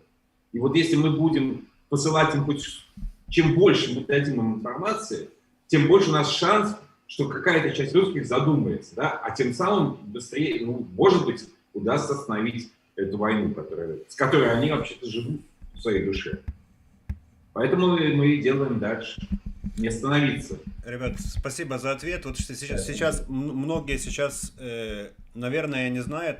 Сейчас я передам слово пану Василю. Но вот Аслан сейчас подтвердить, в каком информационном пространстве живет сейчас жители оккупированной Ичкерии, что за лайк, за репост, за какой-то комментарий они могут нести вплоть до криминальной ответственности. То есть на всех стримах практически Аслан там акцентирует внимание, что если вы из оккупированной территории, вы даже не ставьте лайки, потому что это все прослеживается. И сейчас в 21 веке, где на Марс уже садятся видео, скоро там будут вечеринки, за лайк могут что-то сделать с человеком. Ребята, сейчас я передаю слово нашему другу, пан Василь, канал «Наша Украина-Русь». Пан Василий, чуть-чуть, секундочку скажу, вот просто я подтверждение тому, что я сам срок получил 3 года за перепост, 5 лет запрета вообще на какое-либо участие даже в круглых столах, конференциях, выборах и так далее. Это реальность. Ну, правильно. Но по сравнению с оккупированной Ичкерией, Казахстан — это свободная страна практически сейчас. Пан Василь, вам слово. Сьогодні тематика вам відома, ви вже учасник 3-го стріму. Пан Василь має канал «Наша Україна-Русь» і ваші відчуття робоча мова. Нам важко на російській мові, ну заставте себе і вимовіть цю кацапську мову і все, що ви думаєте про цього приводу. Дякую. Я спробую. Перш за все звернуся рідною українською. Колеги, сьогодні день пам'яті депортації чечено-інгушського народу, і ми це дуже добре знаємо. И сегодня 23 февраля, ребята, это день основания Красной Армии. Вот этой террористического группирования, под знаменами которого вот Российская империя, которая перешла когда-то в Советскую Россию, потом в Советский Союз, она делала за последние 100 лет больше. И Инна сказала, 100 лет назад Грузию оккупировали. Понимаете? 26 лет прошло выселение кавказских народов, в том числе чечено-ингусского народа. Смотрите, вы только что сказали, что арестовали в Грузии кого-то. Это приношение в жертву. Сегодня у нас в Украине засудили блогера, молодого человека, очень, ну, не будем в этом. Это приношение в жертву вот этому режиму кровавому. Я больше скажу, Российская империя в нынешнем состоянии, перед этим Советский Союз и вот та царская Россия, которая была, это тюрьма народов. И она всегда уничтожала все народы. Мы можем говорить о каждом народе вообще в отдельности. Голодомор в Казахстане, в Украине, а то массовое убийство. Выселение, вот, начиная от чеченцев, а покорение чукчей и всех народов, вот, которые сейчас входят в состав Российской империи, они все пришли через кровь, слезы и все остальное. К чему это я веду? Это империя зла. И мы что должны делать? Мы должны объединяться и на своих площадках все делать для того, чтобы люди слышали. Независимо от того, сколько у нас есть подписчиков, сколько у нас смотрят людей, но каждый из нас должен говорить, что мы боремся за свободу. 21 век не должен прийти под знаменателем того, что было раньше. Нет, этому не быть. И мы все делаем для этого, чтобы сделать так. Знаете, в Украине говорят, какая национальная идея должна быть. Многие говорят разные вещи, умные вещи. Но есть у нас один очень интересный человек, это драматург, писатель, поэт Лесь Подребьянский. Он один месседж такой сказал: отъебитесь от нас, Раша. То есть лейтмотив должен быть у всех народов, которые граничат с этой недостраной. Больше скажу, ребята из Праги говорят, что и вас, ребята, всех, но прежде всего под раздачу попадают тех, кто ближе. И независимо от того, дальше вы, допустим, или кто-то другой, или мы ближе, мы должны вот это ощущение локтя четко держать и делать все для того, и кричать на весь мир: Рашка, империя зла. А мы боремся за свободы, которые декларировали которые в многих странах, они, кроме декларации, имеют право на жизнь. То есть мы все делаем для того, чтобы мы были свободными. И хочу сказать, мы все это должны не то что помнить, оно у нас должно быть украинскую на підсонні. Я не знаю, как это будет по-русски звучать. На подсознании. На сознательном уровне. Да, мы должны это все четко понимать. Поэтому свободу всем народам, которые борются за независимость. Свободу всем народам, которые уже обрели независимость, но еще находятся в окружении, вот под давлением непосредственным этой недоимперии. И, конечно, свободу всем народам, которые ее выбрали и купаются в этом большом счастье. Вот тем, которые начинают, и тем, которые имеют это счастье, надо объединиться и давить на этот Раша мир. Спасибо за внимание, ребята. Василий, можно? Да, будь ласка. Василий, вот на самом деле действительно Сайгон вспомнил вопрос по поводу белорусов, и речь шла о западных белорусах, о западных украинцах после польского похода к той же самой Красной Армии. И я вспомнил, когда я в Киеве на Крещатике встретил 98-летнего украинца, который продавал какие-то значки. Я с ним разговорился, выяснилось, что он с Казахстана. Он там отсидел 25 лет. В 16 лет он попал вообще в Казахстан каким-то образом. Он воевал, значит, он был бандеровцем, он партизанил. И когда линия фронта приблизилась туда, значит, им дали приказ положить оружие, закопать и дождаться, пока линия фронта перейдет, а потом взяться за оружие снова. И всех их, после того, как вроде как она стала советской территорией, всех их быстренько собрали, сказали, вас всех призывают в армию. Ну, они, что такого, это не так страшно. Всех собрали у поездов, затолкали, и только к концу дня выяснилось, что их везут в Сибирь, везут уже, как, условно говоря, заочно приговоренных к высылке, к ссылке и так далее. Без разбора там, партизанил ты, не партизанил, все, значит, на этой территории, все, значит, ты, скорее всего, бандеровец. И вот они оказались в Сибири, потом ему дали право переселиться в Карлаг, в Карлаге он там был, а потом на отселении, там он завел семью и так далее. И таким образом он там провел 25 лет. Вернулся в 91 году. И на самом деле речь идет действительно не только об одних чеченцах, не об одних ингушах, карачаевцах, а западных украинцев очень много. 1 000 000 украинцев в Казахстане побывало в каждый год. И белорусов очень много. И практически они все обрусели. Очень много людей же уехало же не в Украину, не в Белоруссию, а в Россию. Вот половина класса моего, это украинцы и белорусы, они все уехали там в Россию. Мой одноклассник, украинец, дородный, он стал полковником ФСБ в России. И вот эта ситуация очень страшная, и я действительно поддерживаю вот этот призыв к объединению. Я уже не раз в эфирах говорил, и в том числе на интервью у Инны, что на самом деле нам нужно создавать антиимперский фронт. Когда вот Василий говорит о том, что да отстань ты от нас, Россия, он может быть правильный, но только в самом начале. Потому что мы были с вами вместе когда-то в одной тюрьме народов. Нам просто чуть-чуть больше повезло белорусам, украинцам, чем чеченцам, чем ингушам, чем татарам, якутам, удмуртам и так далее. Просто они находились внутри тюрьмы, еще во внутренней тюрьме, в ШИЗО.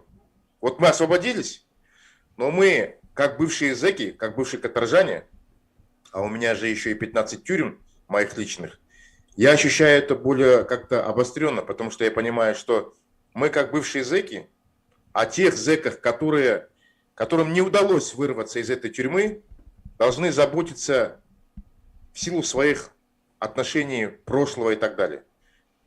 Носят передатчики, да, пишут письма, малявы, поддерживают морально.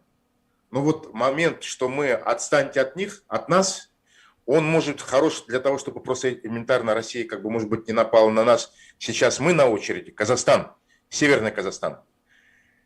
На Прибалтику, на Кавказ, на Украину они уже нападали, и там уже обученные уже понимают, а в Казахстане до сих пор не понимают этого вопроса. Но мотив объединяться для того, чтобы разрушить империю, освободить русский народ от рабовладельческих оков, сделать его Швецией, которая будет свободна от колоний, от Кавказа, от Поволжья, от Сибири. Вот наш мотив должен быть не просто оборона, а контрнаступление для того, чтобы работать с народами внутри Российской Федерации, Российской империи, чтобы их освободить. Вот нам нужно создание антиимперского фронта.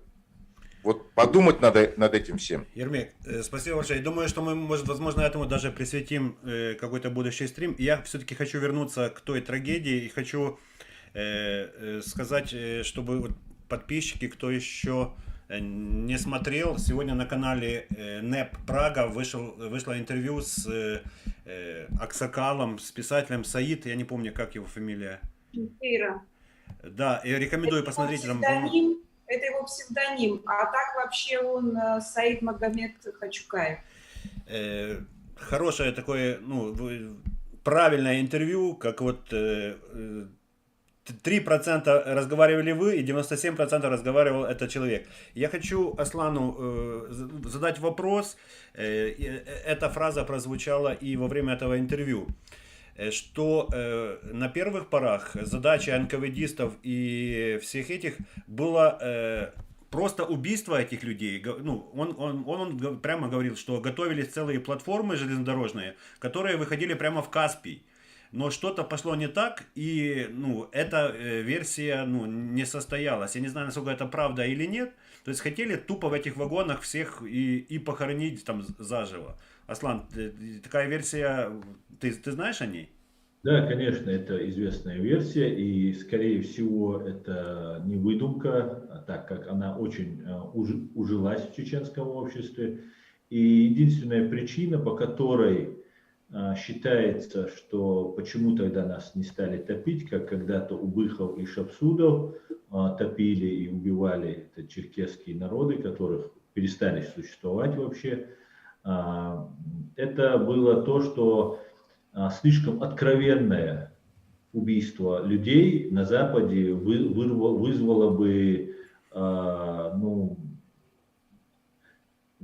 несогласие, да, когда вы депортируете людей за то, что они там, объясняете по какой-то причине, там, или у вас голод происходит, как в Украине, когда люди умирали от голода, и вы объясняете, что вот у нас тут экономический, там, какой продовольственный кризис, люди умирают, или же мы этих чеченцев переселяем, потому что там какой-то бандитский анклав, и мы как бы свое государство пытаемся сохранить, то некоторые западные лидеры и сейчас, и тогда предпочитают соглашаться, когда более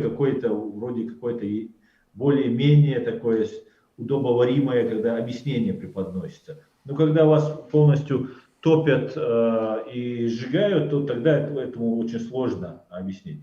И второй момент важный, тогда еще говорилось, что пожалели вагоны. Правильно, Аслан, извини, это я подумал изначально. Им были люди до одного места, у них не пожалели, у них недостаточно было подвижного состава. Вот, это мысль.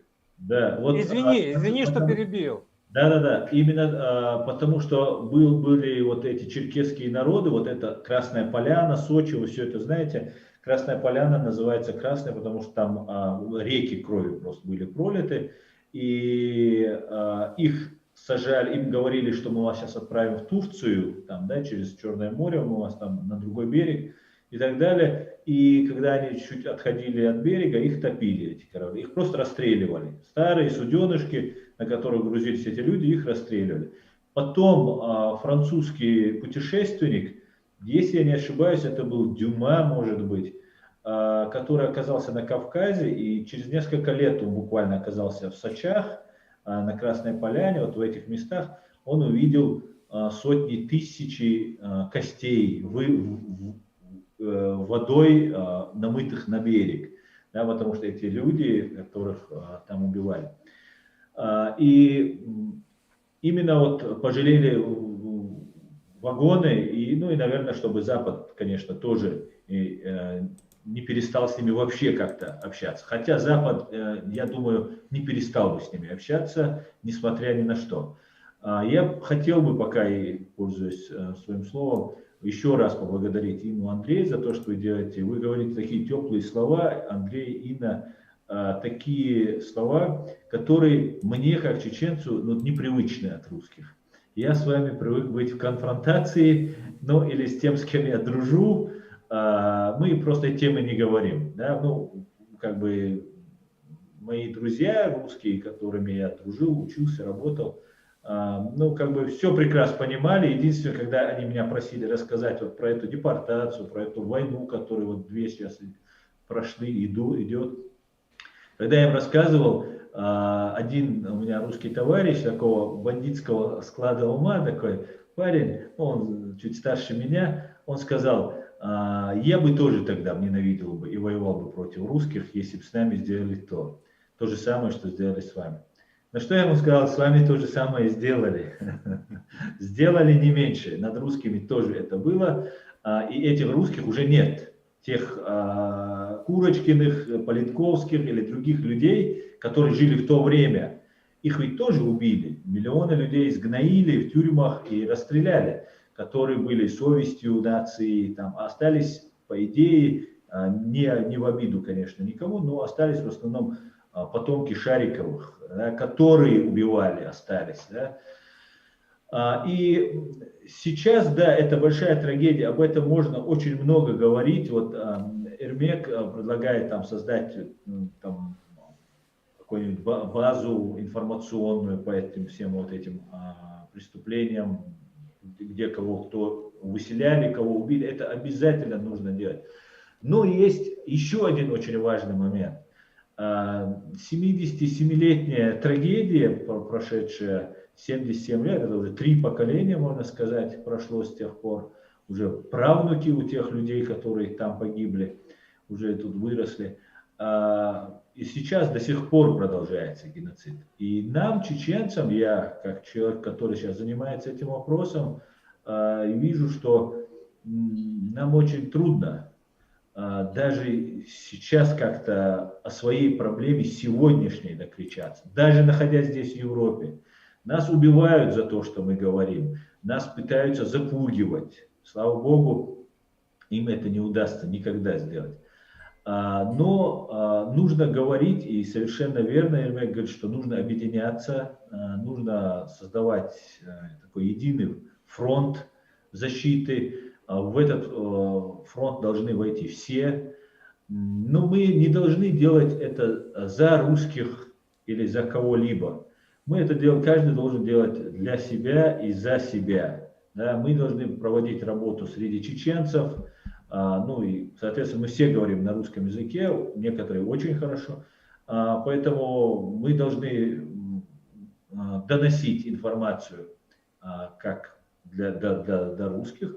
Также было бы хорошо доносить эту информацию до англичан на английском языке, немцев, французов, что мы тоже пытаемся делать. У нас сейчас только-только выросло поколение молодых ребят, которые уже самостоятельные, дееспособные, взрослые и владеют языками на уровне русского языка, например. Как я, например, говорю на русском, они могут изъясняться на английском, немецком, французском, итальянском, шведском, норвежском. Вот все маленькие даже языки, которые тут есть, чеченцы на них говорят. Учатся, спортом занимаются, не так много спортсменов. Те, кто учится, их тоже не особо видно. Они выходят со мной время от времени на связь, предлагают свои услуги как-то, пытаются сохранить конфиденциальность. Наше положение в том, что вот вначале вы сказали, что у нас очень сильные родственные связи. Да, это совершенно верно, и это наше слабое звено. Вот этим нас очень сильно, этим очень сильно спекулируют. Убивают родственников, пытают родственников, сажают их, угрожают и так далее. Поэтому очень в этом плане немножко есть проблемы. А так, конечно же, нам нужно говорить о тех трагедиях, которые были. Сегодня мы обсуждаем 23 февраля. О тех трагедиях, которые сейчас разыгрываются. И нам нужно как-то мобилизоваться, объединиться. И реально мы можем это изменить. Я не вижу вообще проблем, вот так понимая картину, имея столько на руках козырей, да, и, грубо сказать, да, та кровь, которая пролита, это, как юрист, я знаю, что есть факт лишения жизни человека, массовое лишение жизни людей. И этот факт никуда не девается. Его можно проигнорировать, если вы вообще о нем не говорите. Если вы о нем говорите, его не обойти, не объехать. И этот факт нужно договорить. И это касается в том числе русских. Потому что, когда убивали украинцев, убивали грузин, чеченцев, русские думали, где-то это далеко. И я это тоже понимаю. Когда где-то в Афганистане идет война, или где-то идет там в Югославии война, меня, человека, который, ну, не скажем, что я абсолютно равнодушен чужому горю, но у меня это как-то не пробивало полностью. Как говорится, пока у тебя самого это не коснется, может, в силу моего возраста, я был молод, может, еще по каким-то причинам, но, как говорится, пока свое. Вот я от украинцев слышу соболезнования, извинения, дружбу. Вот сейчас я это вижу. До 15-16 года для меня что белорус, что украинец, что русский считалось. Я приезжал в Украину, меня на посту останавливали: ах ты чеченец, а ну давай обратно есть в свою Россию там, и так далее. Это было во время там, до революции в Украине, до освобождения, скажем так, настоящего, полного освобождения Украины. И тогда это тоже было. Поэтому, конечно же, нужно доводить до людей информацию, объединяться, ну и всячески прийти к тому, к чему может сейчас прийти. Вот я как вижу картину, извиняюсь, что перепрыгиваю с темы на тему, но хотелось бы закончить мысль. Я вижу, что русских ждут массовые репрессии. И в этом я вообще не сомневаюсь. Вот те кадры, которые подготовлены в Чечне, которые убивали людей, которых не тронули, они уже повзрослели, и когда им было 30-40 лет, когда они творили это, сейчас 50-60 лет, это уже большие чиновники, массово убивавшие людей. Потом они делали то же самое в Украине, то же самое делали в Грузии. Они сделают с удовольствием это в Казахстане, и они сделают это с удовольствием по отношению к русским. До того, как я стал работать адвокатом, я считал, что русские ненавидят чеченцев. Когда я стал работать адвокатом и уже начал в этой среде уже плотно общаться, я понял, что русских тоже они ненавидят. Вот, ну, это факт. Молодую девушку можно было посадить на там, 18 лет, там, пристегнув ее к ее молодому человеку, который занимался какими-то наркотиками, но чтобы сделать группу, чтобы ей побольше. Хотя можно было бы там условным сроком ее или вообще вывести. Но в конце концов, 18 лет девочка могла ошибиться, и она не занималась этими наркотиками. Но ее пристегивали к этому делу и давали по полной 18 лет, там, в особо крупном размере, наркотики и так далее. Поэтому и я ожидаю, что начнутся массовые репрессии. Массовые репрессии начнутся с того, что была такая прекрасная организация, как СМЕРШ, и вот эта организация начнет выявлять шпионов, которая сейчас возрождается, и они будут называть: ах, вот ты ездил за границу. Ну, сперва будут говорить те, кто как-то просто говорит на английском или общается с какими-нибудь иностранцами, или ездит сейчас. Потом будут, кто ездил, потом кто-то слово сказал. И вот это политика, куда сейчас ведет Путин Россию. Кадры есть, желание и идея, что Россия оккупирована США, что мы вот подчиняемся международному праву, это неправильно, и мы должны сейчас от этого всего отойти. Вот этот нарратив, он уже звучит, уже давным-давно об этом они говорят в этих своих националистических группах. И я боюсь, что вот начнут убивать русских. И когда их начнут убивать, они массово, конечно, побегут, многие в Европу сейчас, бегут и сейчас, но будут еще больше бежать. И среди них будет агентура. Этому тоже мы должны быть готовы. так как я знаю, что среди чеченцев тут есть агентура. И очень удобно отправлять агентуру, которую обеспечивает страна, выдала ему социальный пакет какой-то, ну, отдать своего агента на содержание иностранного государства, против кого вы работаете. То же самое вот, по отношению к некоторым так называемым чеченцам, или я их называю чеченоговорящим, или я их называю клопы с русского ватника, так тоже я их называю. Ну вот, я хотел бы, чтобы мы попробовали как-то предотвратить, и говоря уже, я, конечно, не провидец, я не могу знать, что произойдет, но мое наблюдение, то, что я вижу, все идет к этому. Потому что пока пролив большую кровь, чеченцев они сейчас заставили ходить на свои митинги, а украинцев не получилось, да, но часть только смогли оккупировать. И они открыто говорят, что нужно вот 20-30% убить народа, чтобы этот народ начал поддерживать Путина, Россию и так далее. Для этого нужно, ну, наверное, не 20-30, как чеченцев, да, убить. Достаточно, наверное, убить 10% русских, во-первых, их больше, соответственно, это будет уже там 10%, это будет там 9-10 миллионов. И как бы у русских память историческая тоже хорошая, и я думаю, они даже после миллиона расстрелянных, запытанных, убитых быстренько успокоятся и не начнут митинговать. Именно сейчас идет подготовка выявлению, определению вот этих шпионов западных, на мой взгляд, и в ближайшие годы начнется это. Вопрос можно, Аслан? Да. Аслан, Василий, можно, да? Да, потом я слово возьму. Да. Реплику, пожалуйста. Аслан, что вы думаете, какова должна быть стратегия, тактика, ваше понимание на будущее? Что надо делать с этой тюрьмой народов? Как ее, от нее защищаться? Я прошу прощения, я как раз на эту тему хотел сказать. Я сейчас скажу, а ты продолжишь. Ребят, я вот как раз на эту тему, что делать с тюрьмой народов. Нас сейчас очень много работы внутри наших стран.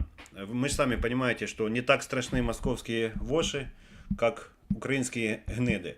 И в каждой из нашей страны, вот сейчас я вижу как минимум Беларусь, Казахстан и Украина, у нас много работы. Для того, чтобы делать какой-то фронт против кого-то, нужно понимать, кто плечо-плеч с тобой, кто локоть об локоть с тобой. Я уверен, что в Казахстане, в Украине, в Беларуси сейчас нет надежного фронта для того, чтобы сейчас делать какие-то действия, противостоять империи. Нам сейчас нужно первым разобраться, что происходит в наших странах, и каждый в своем стране эту пятую колонну пресечь, изолировать, нейтрализировать все, что хочешь. Сейчас то, что... А методы нейтрализации очень простые. Популяризация национального языка, украинский, белорусский, казахский. Мы понимаем, что где есть українська мова, казак тілі, білоруська мова, там ніколи не буде чобота московського чобота.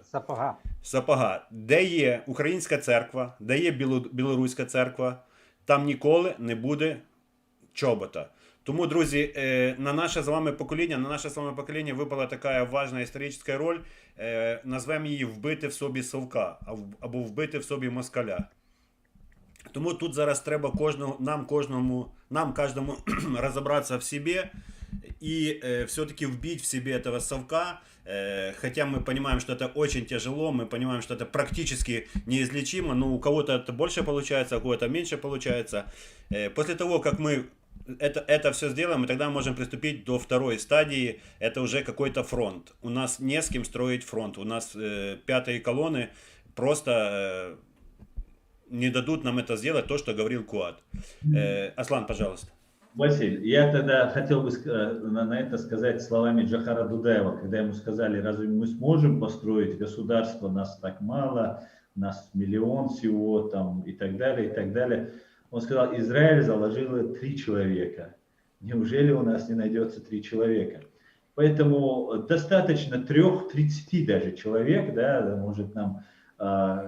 И на 3 нам хватит 30, может быть.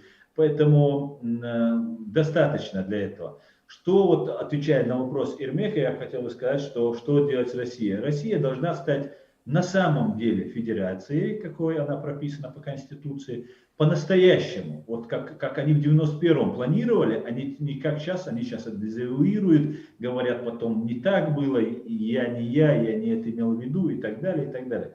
Россия должна перестать существовать, сегодняшняя Россия должна перестать существовать в том виде, в котором она существует. Все народы, проживающие там в соответствии с Конституцией 1993 года Российской Федерации, должны получить те же права, которые были, и просто вернуться к 1993 году. Конституции, к тем свободам, и, конечно же, должна пройти люстрация. Без этой иллюстрации, без открытия всех архивов, как бы это тяжело не было, к чему бы это ни привело, как в Литве, в Латвии, в Эстонии, нужны открыть все архивы. И в случае, если есть преступление, конечно же, это должно быть осуждено в соответствии с международными актами, законами, решением Международного суда. Это должно быть однозначно, как когда-то нацизм, чекизм должен быть осужден. Как бы это ни было невозможным, что бы ни казалось, что это какая-то невыполнимая задача, возможно, она и невыполнимая. Может быть, в своей жизни я этого не увижу. Но всю свою жизнь я буду прилагать усилия именно в этом направлении, потому что другого решения я не вижу. Можно добавить? Да, конечно, пожалуйста. Я хотел еще сказать в продолжение того, что говорил и Ирмек, и Аслан. Когда я как представляю здесь русскую сторону, да, так, когда мы говорим, что Россия – это империя зла, что совершенно справедливо, да, слова Рональда Рейгана, который он сказал еще давно, но это обращено вне, это обращено к западному сообществу. И тут мы должны твердо настаивать на всех преступлениях и показывать западному сообществу, чем больше мы предоставим фактов, как говорит Аслан, тем лучше, да, тем быстрее дойдет до западных политиков и общественности, что Россия – это преступная страна. Но когда мы говорим с русскими внутри страны, и тут я обращаюсь в большей степени к моим друзьям из Украины, то тут есть два пути. Конечно, мы можем просто всех их послать, вот, не буду говорить какими словами, и, наверное, это хороший путь, потому что таким образом мы дадим возможность этой стране сгнить очень быстро. Но мы не знаем, что получится от продуктов разложения. А другой путь – это пытаться найти единицы в России людей, которые создадут какую-то оппозицию, да, не Навального оппозицию, я не это говорю, а оппозицию истинную, оппозицию империи. Но тут, если мы их в лицо обвиняем в том, что они просто вот убийцы, очень сложно найти эту коммуникацию. Поэтому, возможно, что надо быть немного умнее и хитрее, даже я бы сказал, не умнее, а хитрее. Когда говоришь с русским, надо пытаться все-таки достучаться до кого-то. Хотя мне ближе, конечно, вариант послать всех русских, куда не буду говорить. Все, Я согласен. Да, еще тратить силы для того, чтобы они как-то чуть-чуть лучше жили, это, я за послать сразу. Ну да, но только что потом будет. Не, вы же понимаете, что если бы кто-то уже хотел разобраться с момента развала Советского Союза, он бы уже разобрался. Ну как вы не понимаете? Вариант послать, например, в моем случае он не очень, скажем, продуктивен, потому что моя страна оккупирована полностью, и если просто так послать, да, это на этом не заканчивается мое решение моей проблемы. Да. Военные политические силы России, которые нужно привлекать к уголовной ответственности в соответствии с международным правом, они также мучают русских. Но возникает вопрос, да, русские больны империализмом, больны шовинизмом, который вытекает из этого же империализма. Потому что раз вы захватываете чужой народ, значит он априори уже ниже вас. Потому что все культурное наследие, всю силу, мощь вы у них забираете. Да, лучших вы берете себе на службу, или худших которые у них там имеются, которые готовы пойти на службу. Ну и так вы потихоньку можете воспитывать их элиту и их культуру, обогащать свою культурой тем самым, забирая. Ну, это все это делала Россия, знаем, тем более украинцы и белорусы знают, что ваша история, ваша культура очень сильно перенята той же сегодняшней России. И вот только что Андрей процитировал Рональда Рейгана, который сказал: «Империя злая Россия». Империя зла в первый раз в своей книге назвал Россию, Советский Союз, Абдурахман Авторханов, которого читал Рональд Рейган. И Абдурахман Авторханов в 1991 году написал Джохару Дудаеву, ставшему избранному президенту, отсюда, с Германии, с Мюнхена, написал письмо. Там он к нему обращается: «Мой господин президент», обращается к Джохару и говорит: если вы хотите, во-первых, попробуйте наладить отношения как только можете с русскими, с русским президентом. Это в 91-м, когда еще можно было с ними разговаривать и налаживать с ними отношения. И он сказал: пока русские не получат свободу, нам, кавказцев он называл кавказской нацией. Он не делил чеченцев на грузин, там, дагестанцев, ингушей и так далее. Он нас всех называл кавказской нацией, так как мы должны жить в едином кавказском доме, как сегодня живут народы, которые веками друг с другом воевали. В Европе, Европейский Союз, они все друг с другом перевоевали. Причем очень жестоким образом, и на протяжении долгого времени они друг с другом сражались. Теперь они живут без границ, соблюдают права людей. Это вообще можно. Сделать можно. Мы, кавказцы, никогда друг с другом не вели войны. Везде, с одной стороны, всегда появлялась Россия, вот там оказывались или грузины, или чеченцы, или еще кто-то оказывался на разных сторонах и нас друг другу стравливали. Так вот, для того, чтобы получить свободу, как бы это ни было, может быть, это приговор, вот, исходя из того, что русских, которые хотят жить свободно, уже практически не осталось, которые хотят иметь свое национальное государство, иметь права, свободы. Если эти русские не собираются, и невозможно их сделать цивилизованными государством, сделать такое, то, видимо, может, для чеченцев это приговор. И нам еще, может быть, 400 лет придется сражаться за свое право, иметь права. Но ничего страшного, мы не отчаиваемся. Нам, как говорится, 400 лет туда, 400 лет сюда, это не срок. Евреи 2000 пытались лет добиться своего государства. Ну, нам еще 1600, подумаешь, справимся.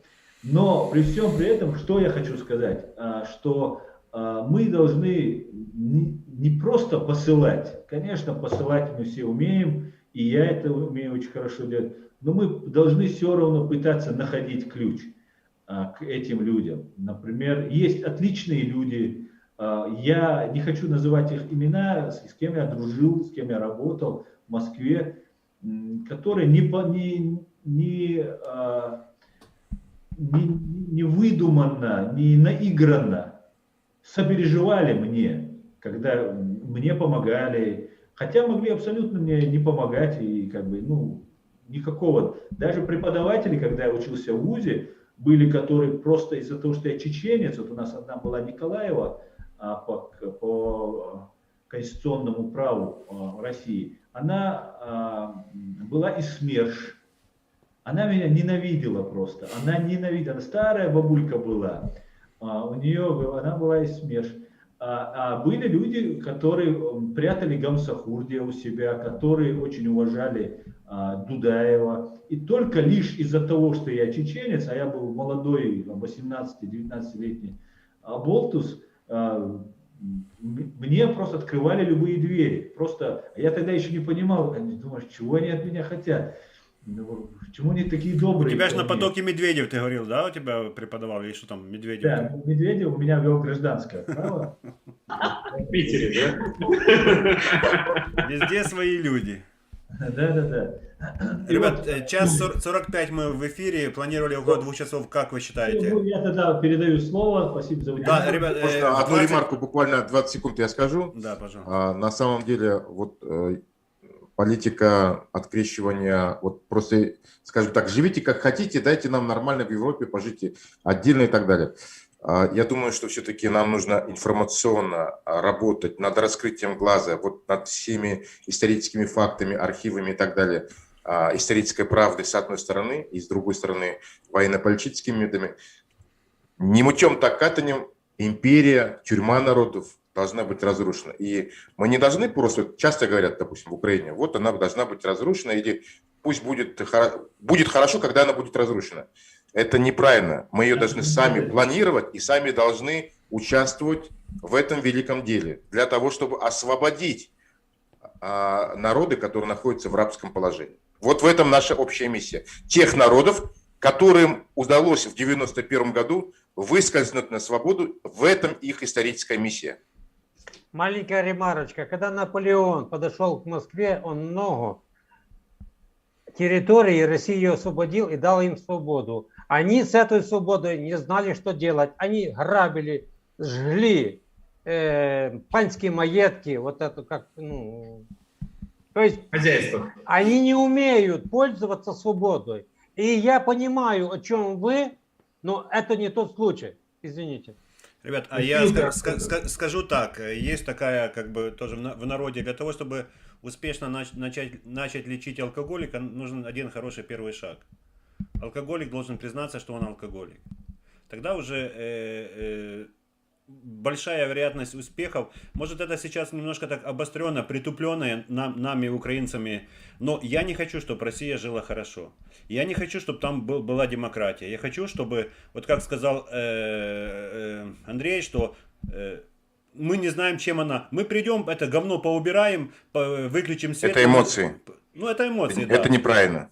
Ну, правильно, неправильно, но мы сейчас настолько у нас обострены, и я думаю, что если сказал Джохар Дудаев, что когда взойдет солнце над Украиной, тогда все станет, наверное, это мудрые и вещие слова, поэтому тоже не покладаем надежды, мы боремся, особенно в информационном фронте, благодаря нашим каналам казахи уже открывают глаза, казахи много начинают задумываться, много начинают сомневаться, и слава богу, это все происходит. Белорусам немножко все труднее, еще труднее стало, потому что они кричали: у нас не Украина, у нас не Майдан, мы не против России, мы за все хорошее против всего злого. Что мы получили? Загнали всех в кладовку, на кухню, сейчас там митингуют. Ребят, тогда предлагаю каким образом? Этот дискуссионный клуб, он открыт, если будет желание, площадка Интерхунты всегда открыта. Жаль, что сегодня мы так, возможно, инициируем такой клуб на такой трагической дате, но я думаю, что, наверное, с какой-то регулярностью мы можем с вами встречаться и помогать друг другу в том или ином вопросе. Сейчас я предлагаю по завершальному слову каждого из участников и попробуем, еще там у меня есть подарок от наших модераторов, казахов, песня «Земля Казахстан». Если у меня получится его в конце стрима включить, мы это все в трансляции увидим. А сейчас по завершальному слову, по минуте, по две. Аслан, с тебя начинали, с тебя и будем завершальное слово делать. Спасибо. Ну, что я хотел бы сказать. Спасибо, что пригласили, спасибо, что обсуждали. Это очень важные темы. Нужно обсуждать историю, нужно обсуждать настоящее, и, конечно же, наше будущее. По поводу вот того, чтобы оставить Россию или там как бы оставить ее, пускай сами там варятся в своем соку как хотят, конечно же, они не оставят никого, да, даже если вы их оставите, они вас не оставят, и это вы видите. И то, что белорусы, например, говорили, что они за Россию, что они не против России там и так далее, что хотели бы, это тоже можно было их понять, потому что они рассчитывали, что по-людски с ними будут. Точно так же, как и вы когда-то рассчитывали и думали, что с вами тоже будут по-людски. И, конечно же, этого не будет. Ну, нам и белорусам, и чеченцам, казахам, и, хотя и казахам тоже, которые тоже сейчас находятся под частичной оккупацией или не имеющих достаточно полного суверенитета, украинцам попроще, сейчас разругались, поставили границы и живите как хотите, сказали. Но вы, украинцы, нам нужны. Знаете почему? ваша культура и русская культура, и белорусская, ну, на Беларуси сейчас они не свободны, в отличие от вас, они очень похожи. Не согласен. Нет. Корни. О Будет слово, культуре. Василий, будет слово, давайте мы уже, да. Да. А так коротко и ясно. Ну, Я имею в виду, вещи очень многие схожие имеются. И та же ваша культура, которая та же Киевская Русь, да, она позаимствована у вас, но они ее принимают и поддерживают. И что бы я хотел, вот, завершая, сказать, ваши культуры, вот этот центр славянизма, который вы до определенного времени поддерживали, принимали, по большей части, да, были украинцы, которые не поддерживали еще и раньше, но по большей части. Этот центр находится в Москве, основной центр, или там в России. Я был бы за то, чтобы вот этот славянский центр, и русский в том числе, переместили свой этот центр на Киев, в свободное место, и потихонечку мы бы все свободные, честные люди под этой эгидой нашли бы тех русских, которые бы хотели бы строить свободное, правовое, демократическое государство. Это я говорю так, как вижу. Я не могу сказать, что вот, да, вот русские все мерзавцы, они не все мерзавцы, я это прекрасно знаю. И я не могу сказать даже из лично своих выгод, даже скажем так, да, потому что оставить так в том состоянии, в котором находится сейчас Чеченская Республика Ичкерия, ну это оставить народ в заложниках на неопределенное время.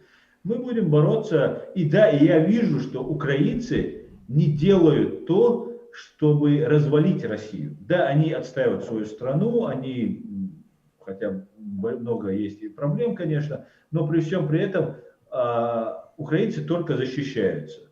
Ну, нужно бы нападать. И нападать не только в военном плане, а больше в политическом. Тех же поддерживать чеченцев, тех же поддерживать другие народы, которые якутов, татар, которые проживают на территории России. И их тоже поднять, чтобы было ядро этих представителей этих народов, которые могли бы уже влиять как-то внутри России. Но пока Украина этого не делает, будем надеяться, что все исправится. С Украиной, без Белоруссии, с Казахстаном, без... Нам все равно идти в одном направлении. Надеюсь, пойдем вместе. Все, спасибо. Ермек, пожалуйста. Да, я думаю, я просто немножко сделаю признание. Когда шла война в Чечне, я был на грани того, чтобы уехать в Чечню и воевать с чеченскими братьями. И я оказался, наверное, небольшим трусом, который вот не смог пересечь вот эту границу моральную, психологическую. Вот о чем жалею. Я жалею о том, что в то время Казахстан и Украина, и другие страны, и другие народы не смогли оказать союзническую поддержку Чечне, Джохару Дудаеву, армии, и потом Аслану Масхадову, потому что мы подумали, что это же не наша страна, это же не наша война. И в конце концов она пришла в Украину, может быть поэтому, и она готова прийти сегодня в Казахстан. Мы, и казахи, и украинцы, наверное, в свое время испытали недостаток, дефицит мудрости и просто солидарности, и не смогли оказать им большой поддержки. Вот в Казахстане у нас 38 тысяч чеченцев и 16 тысяч ингушей. Мы могли бы их элементарно просто обучить, отправить, и просто элементарно многие чеченцы говорили, что Казахстан мог помочь боеприпасами, вооружением и так далее. Мы этого не сделали там.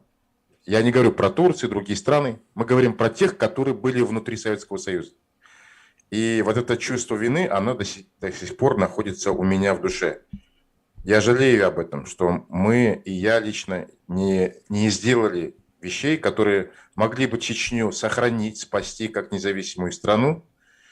И, возможно, этот отрезвляющий шаг для России привел бы к тому, чтобы она бы не захотела в будущем прийти с оружием в Украину и не захотела бы идти в Казахстан.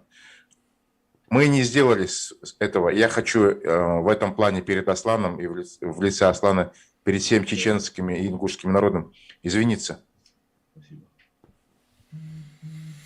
Я думаю, каждый сейчас мог бы подписаться под этим спичем, потому что мы были заватненные, мы были зомбированы, везде нам показывали чеченский след, везде нам показывали бородатых террористов в черной форме. А, как оказалось, это светлые, мудрые люди. И я при встрече в чат-рулетке, я в первую очередь прошу прощения за то, что мы были такими. Но были украинцы, Сашко Білий,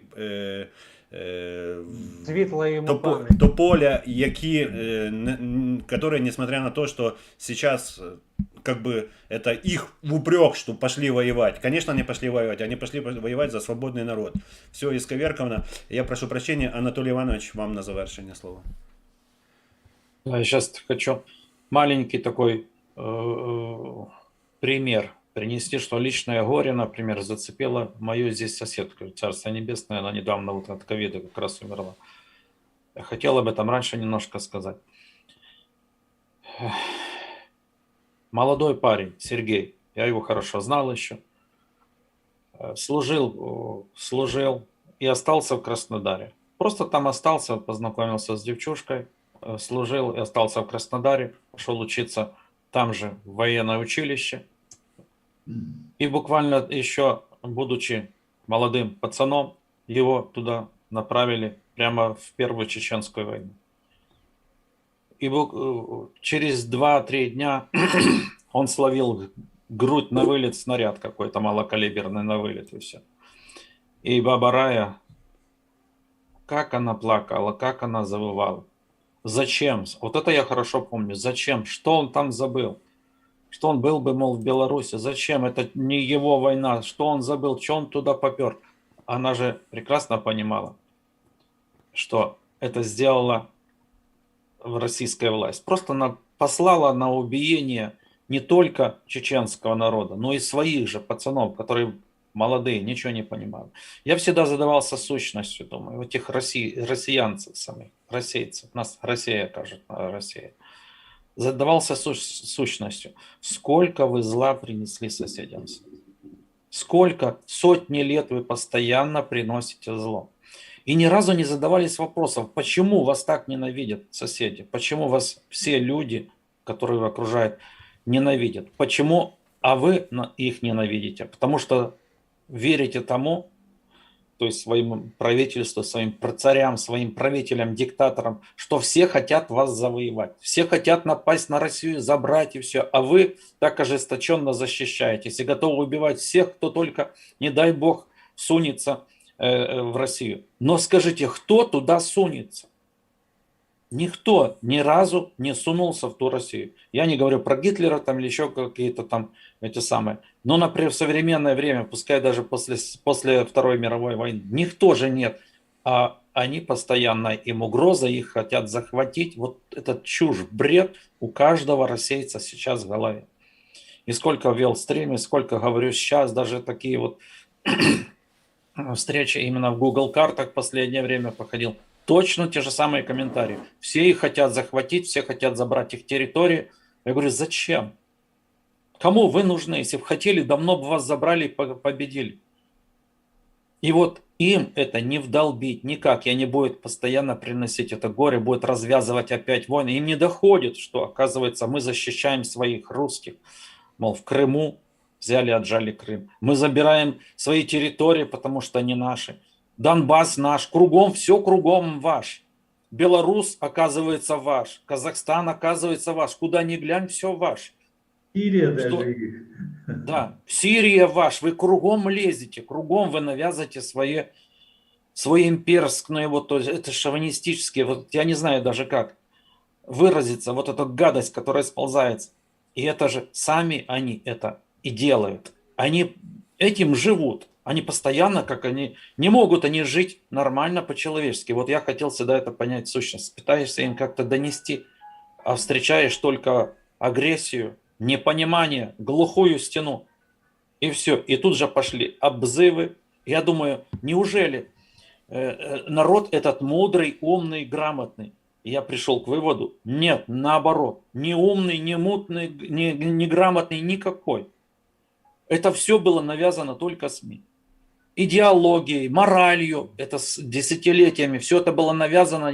На самом деле основная масса людей настолько злые, недобрые, непорядочные, что просто поражаешься. И с каждым разом почему-то становится больше.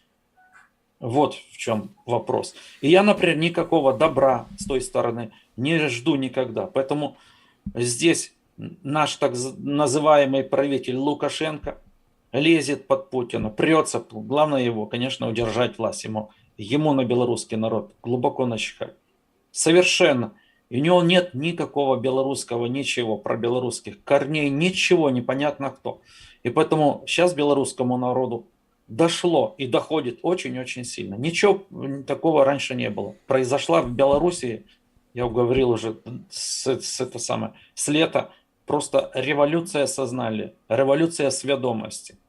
Люди совершенно начинают осмысливать по-другому все, что происходит. Другими глазами глядят на Россию.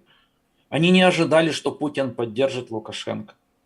Они не ожидали, что он будет себя вести вот так по-негодяйски относительно людей. Будет их убивать, сажать. Пацанов сейчас 16 лет за что? Весь мир просто поражается этому цинизму этой системы. Он ее создал, поддерживается. И самое страшное, что именно русские все это замутили, в основном замутили. Они это все спонсируют, поддерживают постоянно. И в таком неведении дурачат весь белорусский народ. Но белорусский народ тоже не дурак. И весь мир не дурак. Так кто дурак в конце концов, кто негодяй? И приходишь к выводу, что именно оттуда приходит все зло, и там в основном вся масса каких-то идиотов и дураков. Просто вырождается нация. Там точнее нации как таковой нету, но этот винегрет народов непонятно каких, умнейших людей, грамотных, толковых, к чему мы сегодня посвятили свой стрим, например, просто убивает, а еще вырезали когда-то. Весь цвет нации в основном вырезали раньше. Остаются вот эти вертухаи, всякие прислужники, системщики, приспособленцы, обманщики, негодяи. И вот это, как говорится, когорта, пускай так, остается основным костяком, например, русского так званого народа. Но это же ненормально. И мы здесь говорим об этом, и опять же, глухая стена непонимания. Так кто там остался в России? Он мне брат, какой он мне брат? Я от этого брата не жду ничего хорошего, потому что если сюда придет, как Василий Васильевич говорит, чобот, рассеется, мы будем совершенно по-другому ее встречать. Мы точно не рады никакому брату. Живите вы себе там, в России, хотите быть, что хотите там творить. У вас территории огромное количество. Вы нахапали за эти 300 лет немерено. Завоевали немерено. Наведите там порядок, не лезьте в Украину, не лезьте ни в одну страну. И вот хотя бы нейтральную позицию займите. И все, перестаньте угрожать своим соседям, перестаньте их учить, перестаньте вливать в мозги вот этот простейший какой-то, не знаю, инфузорный, например, свой русинизм, расизм, там, что угодно. Потому что это невозможно уже выносить. Это просто бесит. Слава богу, белорусы просыпаются все больше и больше и больше после того, что сейчас происходит. Поэтому ничего, никакого союзного там государства, что нам мутит Лукашенко, ничего это не будет. Народ это уже понял. И украинский народ прошел через войну, через кровь. Проходит. Особенно досталось еще чеченскому, чеченскому. 2/3, считаю так, просчитывая, 2/3 народа Чечни убито, вырезано за все эти годы. Остальные поразбегались, кто там сейчас остался. Я понимаю прекрасно, что в Чечне остались чеченцы, но они каковым сейчас состоянии находятся. Я понимаю прекрасно, чеченец никогда не простит этого русского за то, что он убил его ребенка, за то, что убил его отца, и стариков, и всех людей. Он никогда. как только эта бензоколонка перестанет платить, я уже не раз говорил, они посмотрят и отвернутся мгновенно. Но так пока власть в Чечне так делает. То есть таким способом, в моем понимании, в нашем понимании, компенсирует эти победы. Но это же нечестно. То же самое. Не мне, конечно, учить чеченцев, которые живут в Чечне сейчас.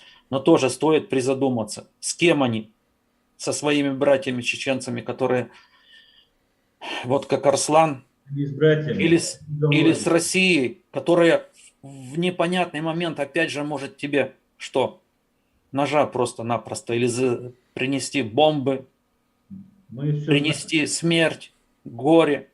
Поэтому я думаю, что мудрый чеченский народ прекрасно разбирается. Это просто временное сейчас состояние. Это просто вот это навала, так званая. Анатолій Іванович, дякую. Ви говорили би і говорили би. Говорил бы и говорил, потому что, видите, сколько всего можна говорити. Чехія на проводі ще. Друзі, ми цю площадку залишаємо. Якщо буде в цьому потреба, будь ласка, ми не відмовляємося. Інна, Андрій, ваше підведення ітогів нашего сегодняшнего Я скажу, мой дед украинец, очень крутой был. Он вообще слово принципиально по-русски не говорил в Грузии. Со мной говорил только на украинском. Всегда говорил, чтобы я любила Украину. Я ее первый раз увидела в 2005 году, меня Андрей туда привез. И это моя боль, еще одна очередная, потому что когда случился Майдан, и когда аннексировали Крым, и война началась, Украина была моя просто кровоточащая беда, и я здесь просто вот встретила украинского священника, и мы такой устроили Майдан в его защиту, потому что я была в приходе украинском первый украинец. Настолько это для меня было. А потом его ГБшные местные священники услали, потому что его очень любил народ. Так вот, я могу сказать, что от русских я получаю всю жизнь больше, чем... Я со всеми нахожу общий язык. А от русских я получала всегда очень больно. Самое больное мне делали только русские. Поэтому я очень хочу, чтобы они прошли через боль, через страдания. Я хочу, чтобы Россия развалилась и распалась чтобы она отдала всем народам свободу. Это моя задача. Поэтому и я не убегаю от того, что я наполовину второй русская. Вот заметьте, я от этого не убегаю. Я не говорю, что я француженка. Я не прячусь за тем, что я и грузинка, и украинка. Я говорю, что я русская. Поэтому я на плечах своих несу эту вину. И я буду дальше ее нести. И поэтому мне нужна ваша помощь, чтобы понять, что именно мне им... Я и так знаю, что им сказать. Но я хочу в связке с вами биться с ними. Они меня ненавидят. Я общего языка ни с теми, ни с оппозицией русской, с навальнистами не нахожу. И я в такой позиции, что, может быть, я что-то могу им донести и этим с вашей помощью. Давайте вот вместе работать, учитывая, что я вас люблю больше, чем русских. Вот это я могу сказать. И это взаимно. Я скажу тоже два слова. Я закончу с того, с чем начал. Я прошу прощения от русских у украинского народа за все зло. Буквально секунду попросил бы, только бы хотелось, чтобы попросил ваш этот Путин, это же не сделать, попросил так званый наш Лукашенко, попросил любой президент, который у власти, это было бы совершенно другое состояние, любая другая страна. Кто это сделал? Не будем просить никогда. Это сделал... Давайте кожен за себе, Анатолій Іванович, давайте кожен за себе. Путин, то война закончилась бы. Да. Так вот, я хочу попросить прощения перед украинцами, да, за все то, что сделали русские, за все то горе и зло, и за ту войну, которая продолжается по сегодняшний день. Мы знаем, что убивают каждый день украинцев. И еще я хочу добавить, что тут говорили про то, что славянский какой-то есть мир.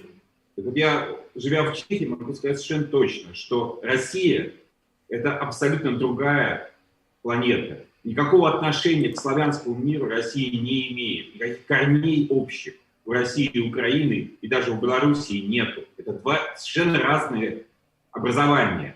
Вот Чехия, Польша, Украина – это один славянский мир, да? И это так и есть. И Россия никак к нему не принадлежит. Поэтому никаких объединений с Россией быть не может. А вот что у нас есть общего, это тот культурный код, который остался нам в наследие от империи СССР.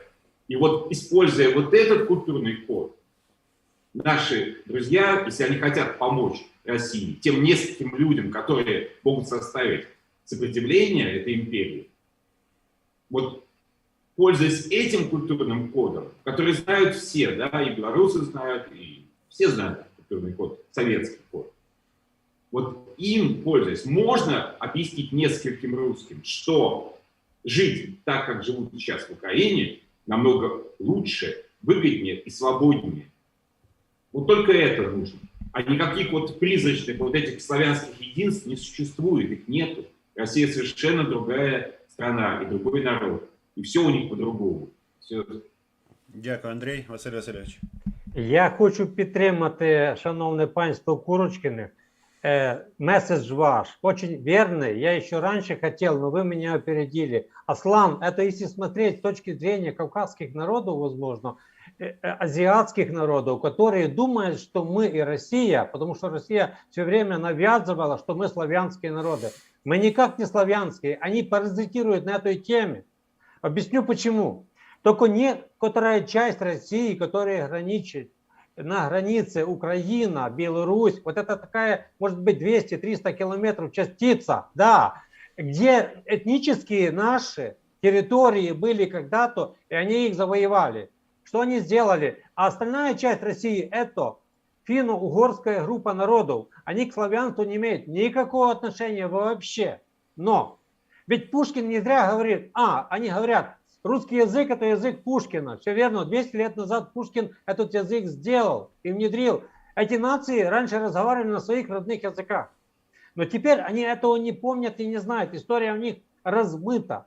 Мало того, вот эта имперскость, которая в каждом россиянине живет, это государство подпитывается этим и над этим паразитирует. И если принять, Аслан, вашу точку зрения, мы дадим возможность этому вампиру присосаться к нам. А мы должны это в корне отсечь. Но работать на разрушение этой недоимперии мы все должны. Мало того, мы должны поддерживать друг друга, даже если где-то мы частично, может быть, не поддерживаем месседжи, даже так. Наша основная идея должна быть так. Развалить ее, и на этих обломках должны воспрять новое государство. Возьмите Йошкар-Ола. Это ж совсем рядом, возле Москвы. Но это совершенно другой этнос живет.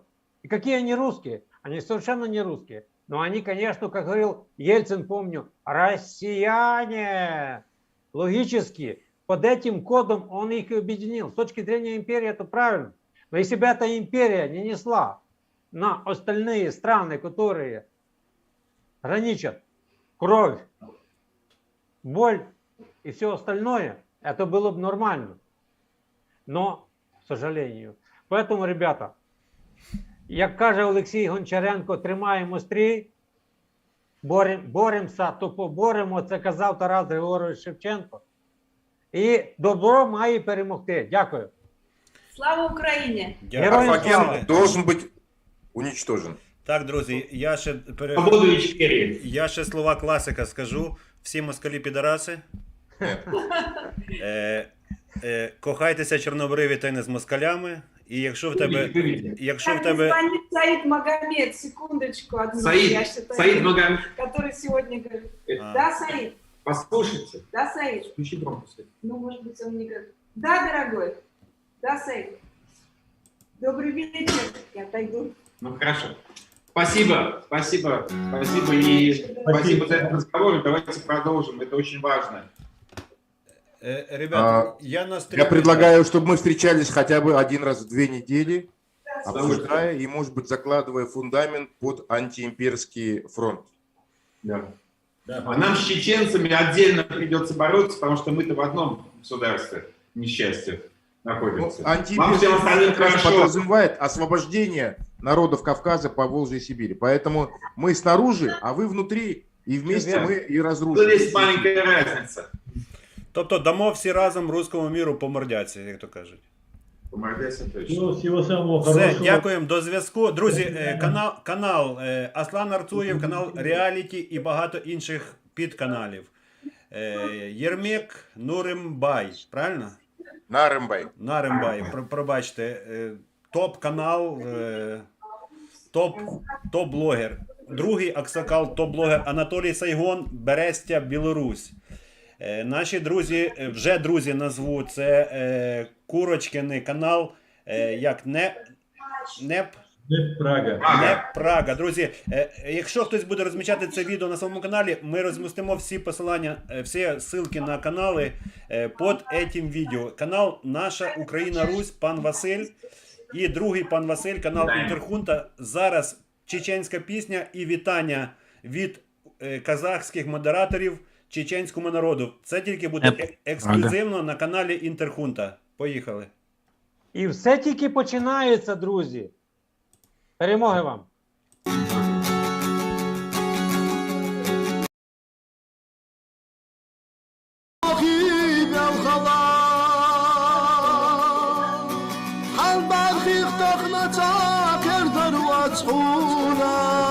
Координаты можете взять у Василия. Надеюсь, вы передадите свои координаты через Василия мне, и мы будем дружить.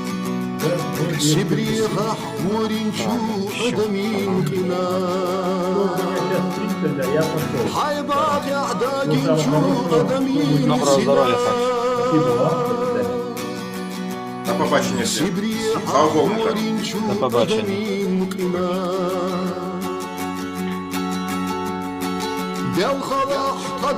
Сейчас я погружу.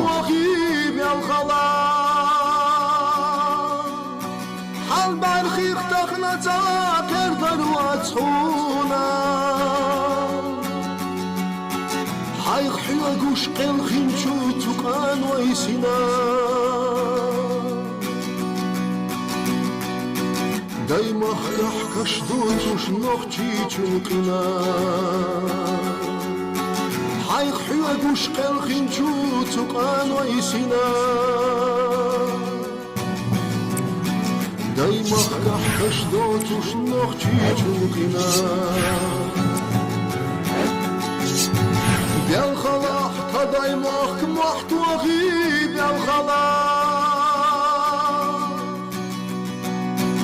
البرخيخ تخنتا كردر واتحونا متلا يقنجو جيرين واسنا اشمر خيلين چونا نوين وقنا متلا يقنجو جيرين واسنا اشمر خيلين شونان وين واسنا بالخلاح قضاي مخت محت وغيب الخلاح حط اخضام يا إرسيا بالحاب الخلاح نخشي چون دوج تخنا دل خوش دوحونا حب الخرخ وخر دات أوات خونا نخشي چون دوك تخنا دل خوش دوحونا حب الخرخ وخر دات أوات خونا حب الخرخ وخر دات أوات خونا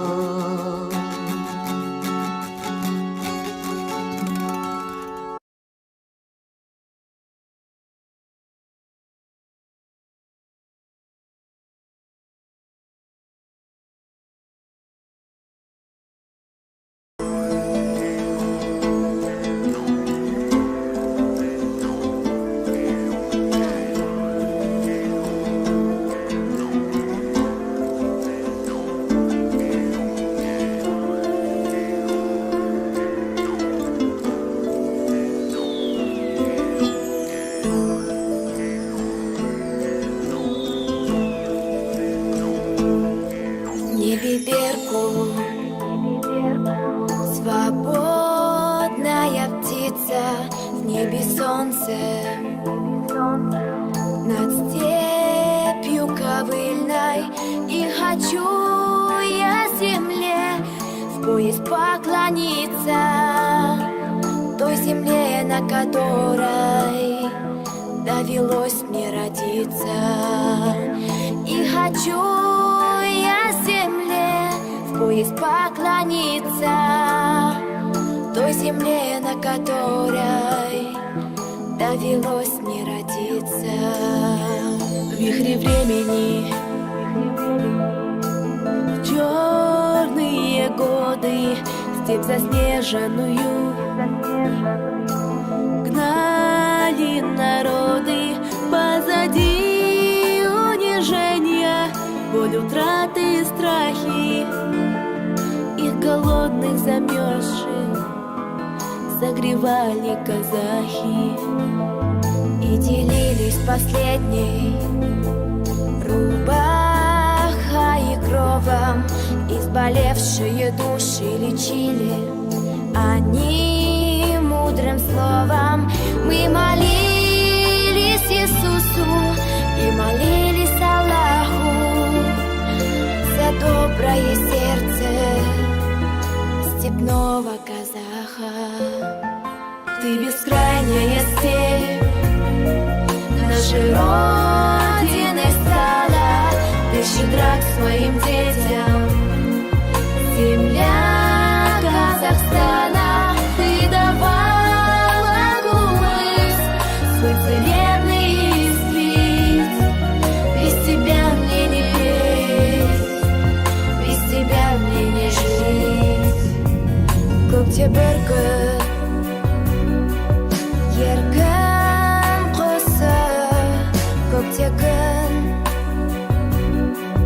туы даланың ақ мекен жеріме басыңқау келеді туған өлке тәтті екен.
Sana bonzeh kash, dünen çüdülato, uyrana lomuguş, tateraş tehkina.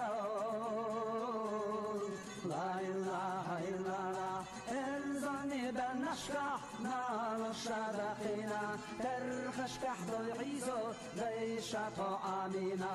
La ilaha illallah. Amalli çerşi, marşane khina, khaloyek bohane, شهدينا لا إله إلا الله ما مدرنا شرشي ما رشالخينا. Слава вільної Ічкарі! Слава незалежної Україні!